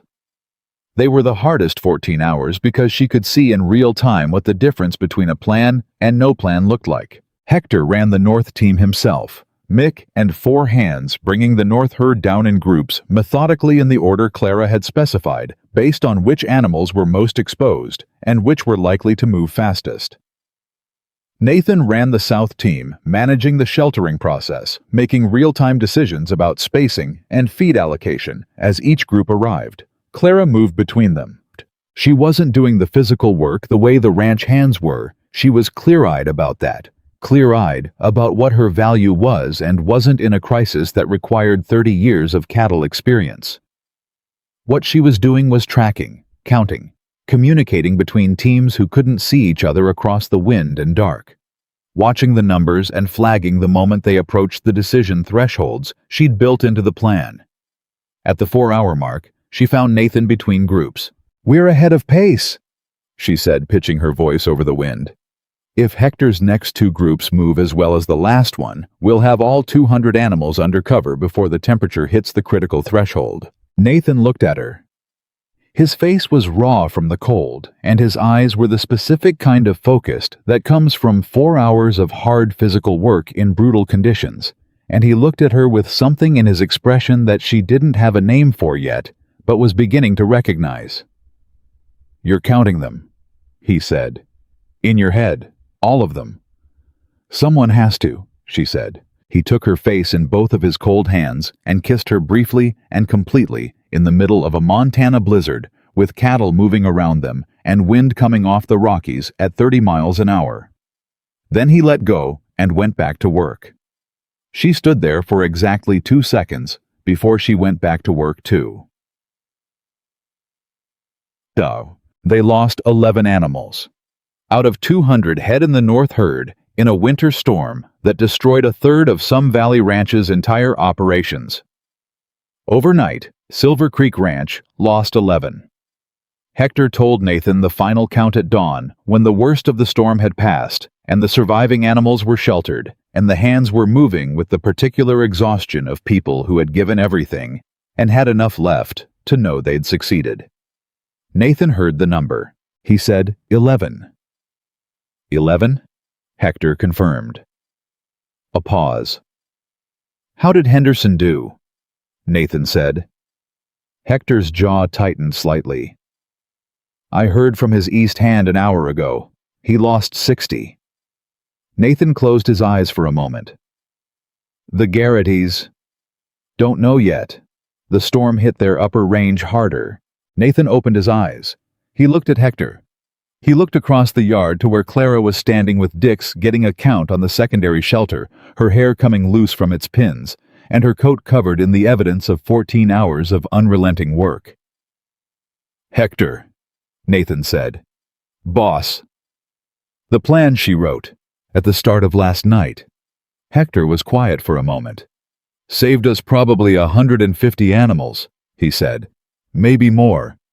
Nathan nodded once. He walked toward Clara. She looked up when she heard him coming, finished the sentence she was in the middle of with Dix, and turned to face him. 11, he said. She exhaled. 11 is survivable, she said. Yes, he said. Because of what you did last night. What we did, she said. He shook his head slightly. Clara, do not minimize what you did. She looked at him. He looked back at her, and she let herself for a moment receive that fully, without deflecting it, without the old habit of making herself smaller to make other people comfortable. All right, she said quietly. All right, he said. He put his arm around her, and she leaned into him, and they stood there in the gray dawn, with the sound of surviving cattle around them, and the weight of the last 14 hours settling into something that would become in the years ahead. One of those stories a family tells. The winter night they held the line, the night that showed them what they were made of, the night everything almost went wrong and didn't. The letter from Helena arrived 3 weeks after the storm. It came addressed to Nathan in formal legal language on the letterhead of the Montana Territorial Land Commission. Clara was the one who opened the mail that morning. She had taken over the correspondence management at Nathan's request. In her second week, a decision he had never had cause to regret, and she read it twice before she brought it to him. He was at the desk in the office. "Read it," he said, watching her face. She put it on the desk in front of him. "Richard Whitmore is under formal investigation," she said. "The Territorial Land Commission has received complaints from 7 Valley landowners cross-referenced with documentation," she paused, matching the methodology of an accounting report submitted to the commission anonymously. Nathan looked up at her. "Anonymously," he said. She met his eyes. "I sent them a copy of the documentation the week after the cattleman's dinner," she said. "I wasn't certain it would go anywhere. I didn't want to tell you and then have it come to nothing." He looked at her for a long moment. "You sent the commission a 43-page accounting report." 47 by the time I sent it," she said. "I added 4 pages on the arbitration firm ownership structure. I was able to confirm it through the commission's own public business registry." A silence. "Clara." "Yes. You are the most—" He stopped, started again. "I don't have a word for what you are." "Thorough," she offered. "That's not the word I was looking for." "What word were you looking for?" He looked at her with the expression she had catalogued and still couldn't fully name the one that went past. Gratitude? Past respect? Past the particular warmth of 2 people who have built something together into something that sat underneath all of those things and held them up. "Extraordinary," he said. That was the word. She picked up the letter and tucked it into the correspondence file. "The investigation is in its early stages," she said with the practicality she used to cover the moments when being seen fully moved through her like something too large for small spaces. "There's more to be done." "There always is," he said. "I'll let you know when I hear more," she said. "I know you will," he said. She went back to the correspondence. He went back to the ledgers. And Silver Creek Ranch went on around them as it always did. The thing about Mill Haven was that it changed slowly, and then all at once. The change had started. Clara understood later the night of the cattleman's dinner, but it moved through the valley at the speed of trust, which is always slower than the speed of gossip, and always more permanent. Through February and into March, as the investigation into Whitmore's land acquisition practices became less of a rumor and more of a documented reality as ranching families one by one went through their supply invoices and found what Clara had told them they would find. The town's understanding of what had happened at Silver Creek and of who had made it happen shifted on its foundations. Henderson was the first to say it publicly. He said it at the feed store in the 3rd week of February, loudly enough that the story got back to Nathan within a day. "That woman walked into this valley with 2 bags and a notebook," Henderson said, "and in 3 weeks she had done more for this valley's ranching families than anyone with 30 years here had managed." A pause. "I'm not saying anything against Nathan. I'm saying that man made the best decision of his life when he sent that advertisement." The story got back to Clara, too. She was at the desk when Dix told her the story, passing through the hands like water, the way news always did on a working ranch. He told her with the particular pride of someone reporting on a person they have decided matters to them. She was quiet for a moment after he finished. "Thank you, Dix," she said. "You all right, ma'am?" he said, because something in her face made him ask. "More than all right," she said, and meant it. But the Whitmore investigation did not resolve quickly. These things never do. The machinery of territorial justice moved with the deliberate pace of an institution that understood it would outlast any individual case. But it moved, and it moved in one direction, and as spring came to Montana and the land came back to itself after the brutal winter, the news from Helena arrived in pieces that each told the same story the documentation was holding. The case was building. The men who had been defrauded were being heard. In April, an investigator named Colum Reyes came to Silver Creek to speak with Clara directly. He was a compact, precise man in his 40s with the particular manner of someone who had spent 2 decades sorting truth from fabrication and had developed as a result an almost physical sensitivity to the quality of evidence. He arrived with a briefcase and left 4 hours later without it, because Clara had given him 12 additional pages of analysis she had prepared in anticipation of exactly this conversation. He stood in the front yard before he left and looked at her with an expression she recognized, the expression of a man who had arrived expecting one thing and was leaving, having encountered something larger. "Mrs. Cole," he said, "I've been working land fraud cases in this territory for 11 years. I have not encountered a private individual who assembled this quality of documentation without a legal background." "My father taught me accounting," she said. "Your father," Reyes said, "taught you to think like a prosecutor." She almost smiled. "He would have been pleased to hear that," she said. Reyes left. Nathan, who had stood quietly through the entire meeting, waited until the investigator's horse had cleared the yard before he turned to Clara. 12 additional pages, he said. "I had them ready since January," she said. "I didn't want to send them without context." He provided the context. Nathan shook his head. Not in disbelief. In the specific wonder of a man who had stopped being surprised by his wife's capabilities and started simply being grateful for them. "Come inside," he said. Mrs. Garland made coffee. "She always makes coffee when something important happens," Clara said. "I've noticed." "She'll deny it if you mention it." "I know," Clara said. "I've never mentioned it." He held the door for her. She walked through it. George Patton came to Silver Creek in the second week of March. He came alone on his horse in the mid-morning, which told Clara the same thing it always told her about his state of mind, not performing, not strategic, just present with whatever he had come to say. She saw him from the office window, and she went to find Nathan before Patton reached the door. "He's here," she said. Nathan looked up. "I know," he said. He had seen Patton coming from the yard 10 minutes ago. He hadn't told Clara, which she understood. There are some things a person needs a few minutes with alone before they're ready to share them. "Do you want me there?" she said. He thought about it, genuinely thought about it. "Yes," he said. "But let me start it." They went to the door together. Patton looked older than he had at the cattleman's dinner.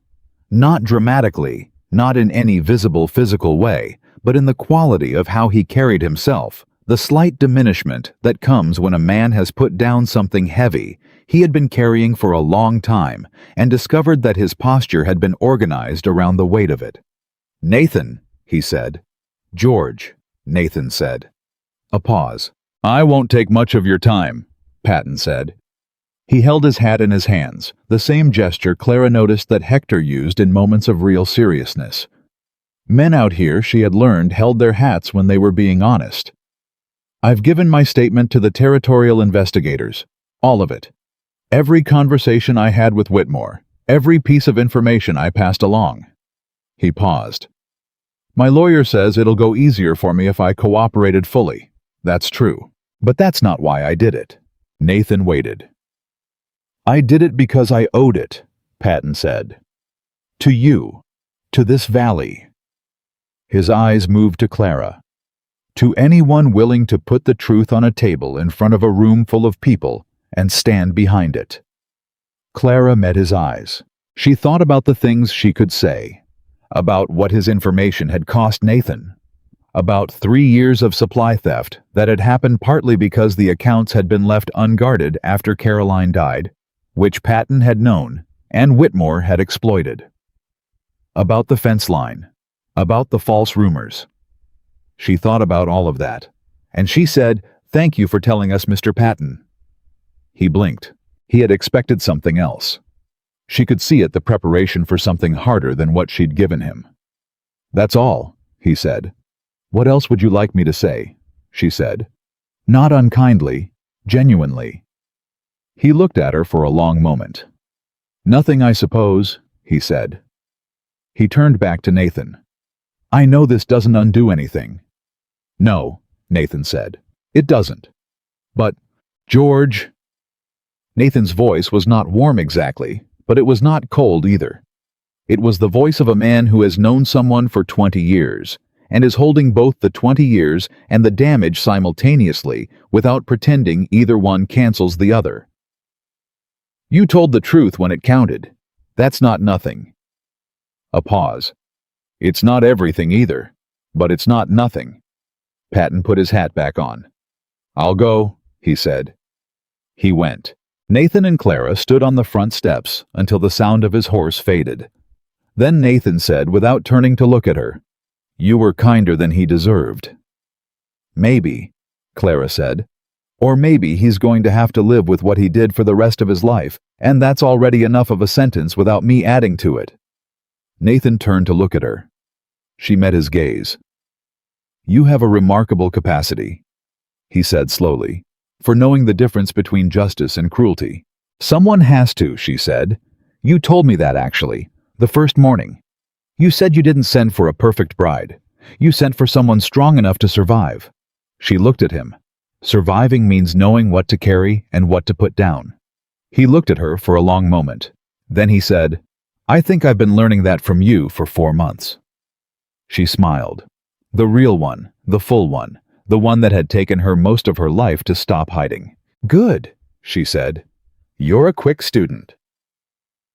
Richard Whitmore's formal censure by the Montana Territorial Land Commission was issued in June. It came with a requirement to provide restitution to 7 Valley families, a permanent bar on property acquisition in 3 Montana counties, and a referral to federal prosecutors regarding the fraudulent arbitration firm.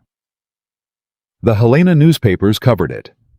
The Mill Haven Gazette covered it in the kind of detail that frontier papers reserve for stories that involve their own community, which meant 3 full columns and a level of accuracy that Clara, reading it at the kitchen table, found mostly satisfactory. "They spelled Crane and Whitfield wrong," she said. 3 columns, Nathan said. "Let them have the spelling." She folded the paper. "The Henderson family's restitution will cover their winter losses," she said. "Foster Crane's will be smaller, but he'll be all right. The Garrity's are going to be fine either way. They're tougher than they look." "You've been tracking the restitution amounts," Nathan said. "Of course," she said. "Why?" She thought about it. "Because I wanted to make sure it was enough," she said. "The documentation I assembled was the basis for the commission's calculation. If I'd missed something, the number would be wrong and someone in this valley would be short." She paused. "I didn't miss anything, but I wanted to confirm it." Nathan looked at her across the kitchen table. Outside, a summer morning was happening over Silver Creek Ranch, the sound of the hands beginning the day, cattle horses, the creek itself audible when the wind came from the right direction. "Clara," he said. "Yes. I want to tell you something." She put down the paper. She gave him her full attention, which meant the particular quality of listening that she had given to every important thing since she arrived, full present, without any part of herself held back. When Caroline died, he said, "I told myself that the life I was living was enough, that the ranch was enough, that work was enough." He paused. "I believed it, or I made myself believe it, which is a different thing, but it was all I had." He looked at her steadily. "And then you stepped off a train in a brown dress with 2 bags, and a woman I'd never cared for much was cruel to you in front of 40 people, and you walked through it like you'd been walking through that exact thing your entire life." "I had been," Clara said. "I know that now," he said. "But that morning what I saw was someone who knew who they were, completely, without any assistance from anyone else's opinion." He paused. "I hadn't seen that in a long time, maybe ever." A pause.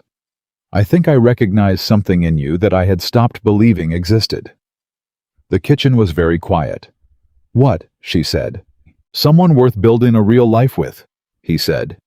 "Not a managed life, not a careful life, a real one." He held her gaze. "You gave that back to me. I need you to know that I know it and that I'm not going to forget it." She was quiet for a moment. She thought about a letter written at 2 in the morning by lamplight in Ohio. She thought about the specific loneliness of being capable in a world that only wanted you to be decorative. She thought about her father's accounting books and the way he'd taught her to read numbers, the way other people read stories with attention, with patience, with the understanding that the truth was always in there if you were willing to look. She thought about Nathan Cole standing at the end of a train platform, watching 40 people be cruel to a stranger and choosing to be something different. "You gave it back to me too," she said. "I want you to know that." He reached across the table and took her hand. They sat like that for a moment in the kitchen of a ranch that belonged to both of them on a summer morning in Montana, with the whole working life of Silver Creek going on around them. Then Hector's voice came from the yard calling for one of the hands, and Mrs. Garland came through the kitchen door with a basket of things she needed from the storage room, and the day resumed its ordinary momentum, which was not a diminishment of the moment that had just happened, but the natural continuation of it, because the ordinary days are where real lives actually live. Clara picked up her notebook. Nathan picked up his coffee. They went to work. A year after Clara Bennett arrived at Millhaven Station's Silver Creek Ranch hosted the first women's accounting workshop in Montana Territory. It was Clara's idea, and she had argued for it with the same methodical clarity she brought to everything had laid out the case to Nathan over 3 evenings in the spring, explaining why a territory full of ranch wives and farm women who were managing household accounts without formal training was a territory that would keep losing money to the Crane and Whitfields of the world. "You want to teach women to audit their own suppliers," Nathan said. "I want to teach women to understand numbers," Clara said. "The auditing follows naturally." "How many women?" "I've already had 12 express interest," she said. "I expect more once word gets out." He looked at her. "You've already talked to people about this." "I assumed you'd say yes," she said. He made the weighted, almost laugh that she had come to love, with a specificity she could not have anticipated in any of her preparations for this life. "Of course you did," he said. 23 women came to the first workshop. Clara had prepared for 12. She ran it for 12 and then ran it again for the remaining 11, and both times she taught what her father had taught her: how to read an invoice, how to spot variance, how to build a cross-reference, how to ask the right questions of a supplier before the money had already gone. She taught it without condescension, without apology, without the implication that these women should have known it already. She taught it the way her father had taught her, as if it were simply information, and information was everyone's right. The woman who cried was Henderson's wife, Margot, a tough, practical woman in her 50s, who had been managing the Henderson household accounts for 30 years. And who, in the third hour of the workshop, put down her pencil and looked at her invoice books with an expression that Clara recognized. "I've been overpaying Harker's Mill for 7 years, Margot said quietly. The room went still. "How much?" Clara said. "I don't know yet." Margot looked up. Her eyes were bright. "But I'll know by tomorrow."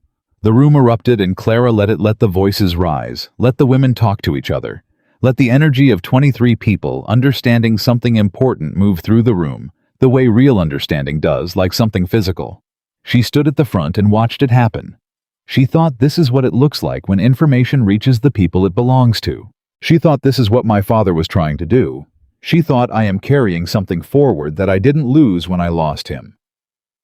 Nathan found her afterward when everyone had gone and she was straightening the chairs and collecting the handout pages she'd prepared. He had been in the back of the room for the last hour. She had known he was there and had said nothing about it, because some things are better witnessed without commentary. "Well," he said. "Well," she said. "Margot Henderson is going after 7 years of overcharges. She'll get most of them," Clara said. "The statute of limitations is tricky on the older ones, but the last 3 or 4 years should be recoverable." She was shaking when she left. Good shaking or bad shaking? "The kind where you're furious and capable at the same time," Nathan said. "Good shaking," Clara confirmed. He crossed the room and picked up a stack of papers she'd been about to carry. "How many more workshops?" he said. "As many as they want," she said. He looked at her. "You know what this is, don't you?" he said. It wasn't a question. "It's a workshop," she said. "Clara." She looked at him. "It's the beginning of something," he said. "Bigger than the workshop. Bigger than Silver Creek, maybe." She was quiet for a moment. "I know," she said. "I'm trying not to move faster than the ground will hold." "You never do," he said. "That's one of the things He stopped. She waited. "One of the things you—" "What?" she said. "One of the things I love about you," he said. Simply. as though it were the most natural sentence in the world. As though it hadn't taken him the better part of a year to find the shape of it and say it out loud. She set down the papers she was holding. She looked at him across the room they had just filled with something that mattered. She thought about a plain woman in a brown dress who had traveled 1,500 miles to prove she was worthy, and had discovered somewhere in the proving that worthy was never the question. The question was always, is this worth building? And the answer every day was yes. "I love you too," she said. "I have for a while." "I know," he said. "You know. You stayed," he said. "Through all of it. You stayed, and you built, and you fought, and you never asked me to make it easier." He looked at her steadily. "That's what love looks like when it's real. It's not what people say, it's what they do when doing it costs something." She crossed the room. She put her hand in his. Outside Silver Creek Ranch moved through a late summer afternoon. Hector calling out to Mick about the evening feed, Dix whistling something tuneless near the stable. Mrs. Garland's kitchen window open to whatever weather the evening would bring. A plain woman from Ohio who had arrived with 2 worn bags and the accumulated weight of 25 years of being told she wasn't enough. A man who had spent 3 years standing still beside the life he'd built, waiting without knowing he was waiting. And a ranch that had become in the space of 1 year the kind of place people pointed to when they talked about what was possible, not because of the cattle count or the acreage or the commission restitution or the fraud that had been brought into the light, but because of what it had shown a whole valley about the nature of worth. That it is not found in beauty or wealth or the right address or the right family name. That it is found in what you do when the platform is full of people laughing at you. In what you do when the contract is designed to take everything. In what you do when the winter arrives without warning and everything is at stake. In what you do when someone finally sees you clearly fully, without conditions, and you have to decide whether to let yourself be seen. Clara Bennett had made every one of those decisions, and every time she had chosen to stay. Not because she had nowhere else to go, because this was worth everything it cost. And the rancher who had once stood at the end of a train platform watching the woman everyone laughed at walk toward him with quiet dignity and 2 worn bags, that man looked at her now and understood with the clarity that only comes from a year of real living beside someone real, that the best decision he had ever made was the one he made before he knew how right it was. He had sent a letter into the world asking for someone strong enough to survive. And what the world sent back was a woman strong enough to make everything worth surviving for. She was his. She had always been exactly who she was. And that had been enough all along.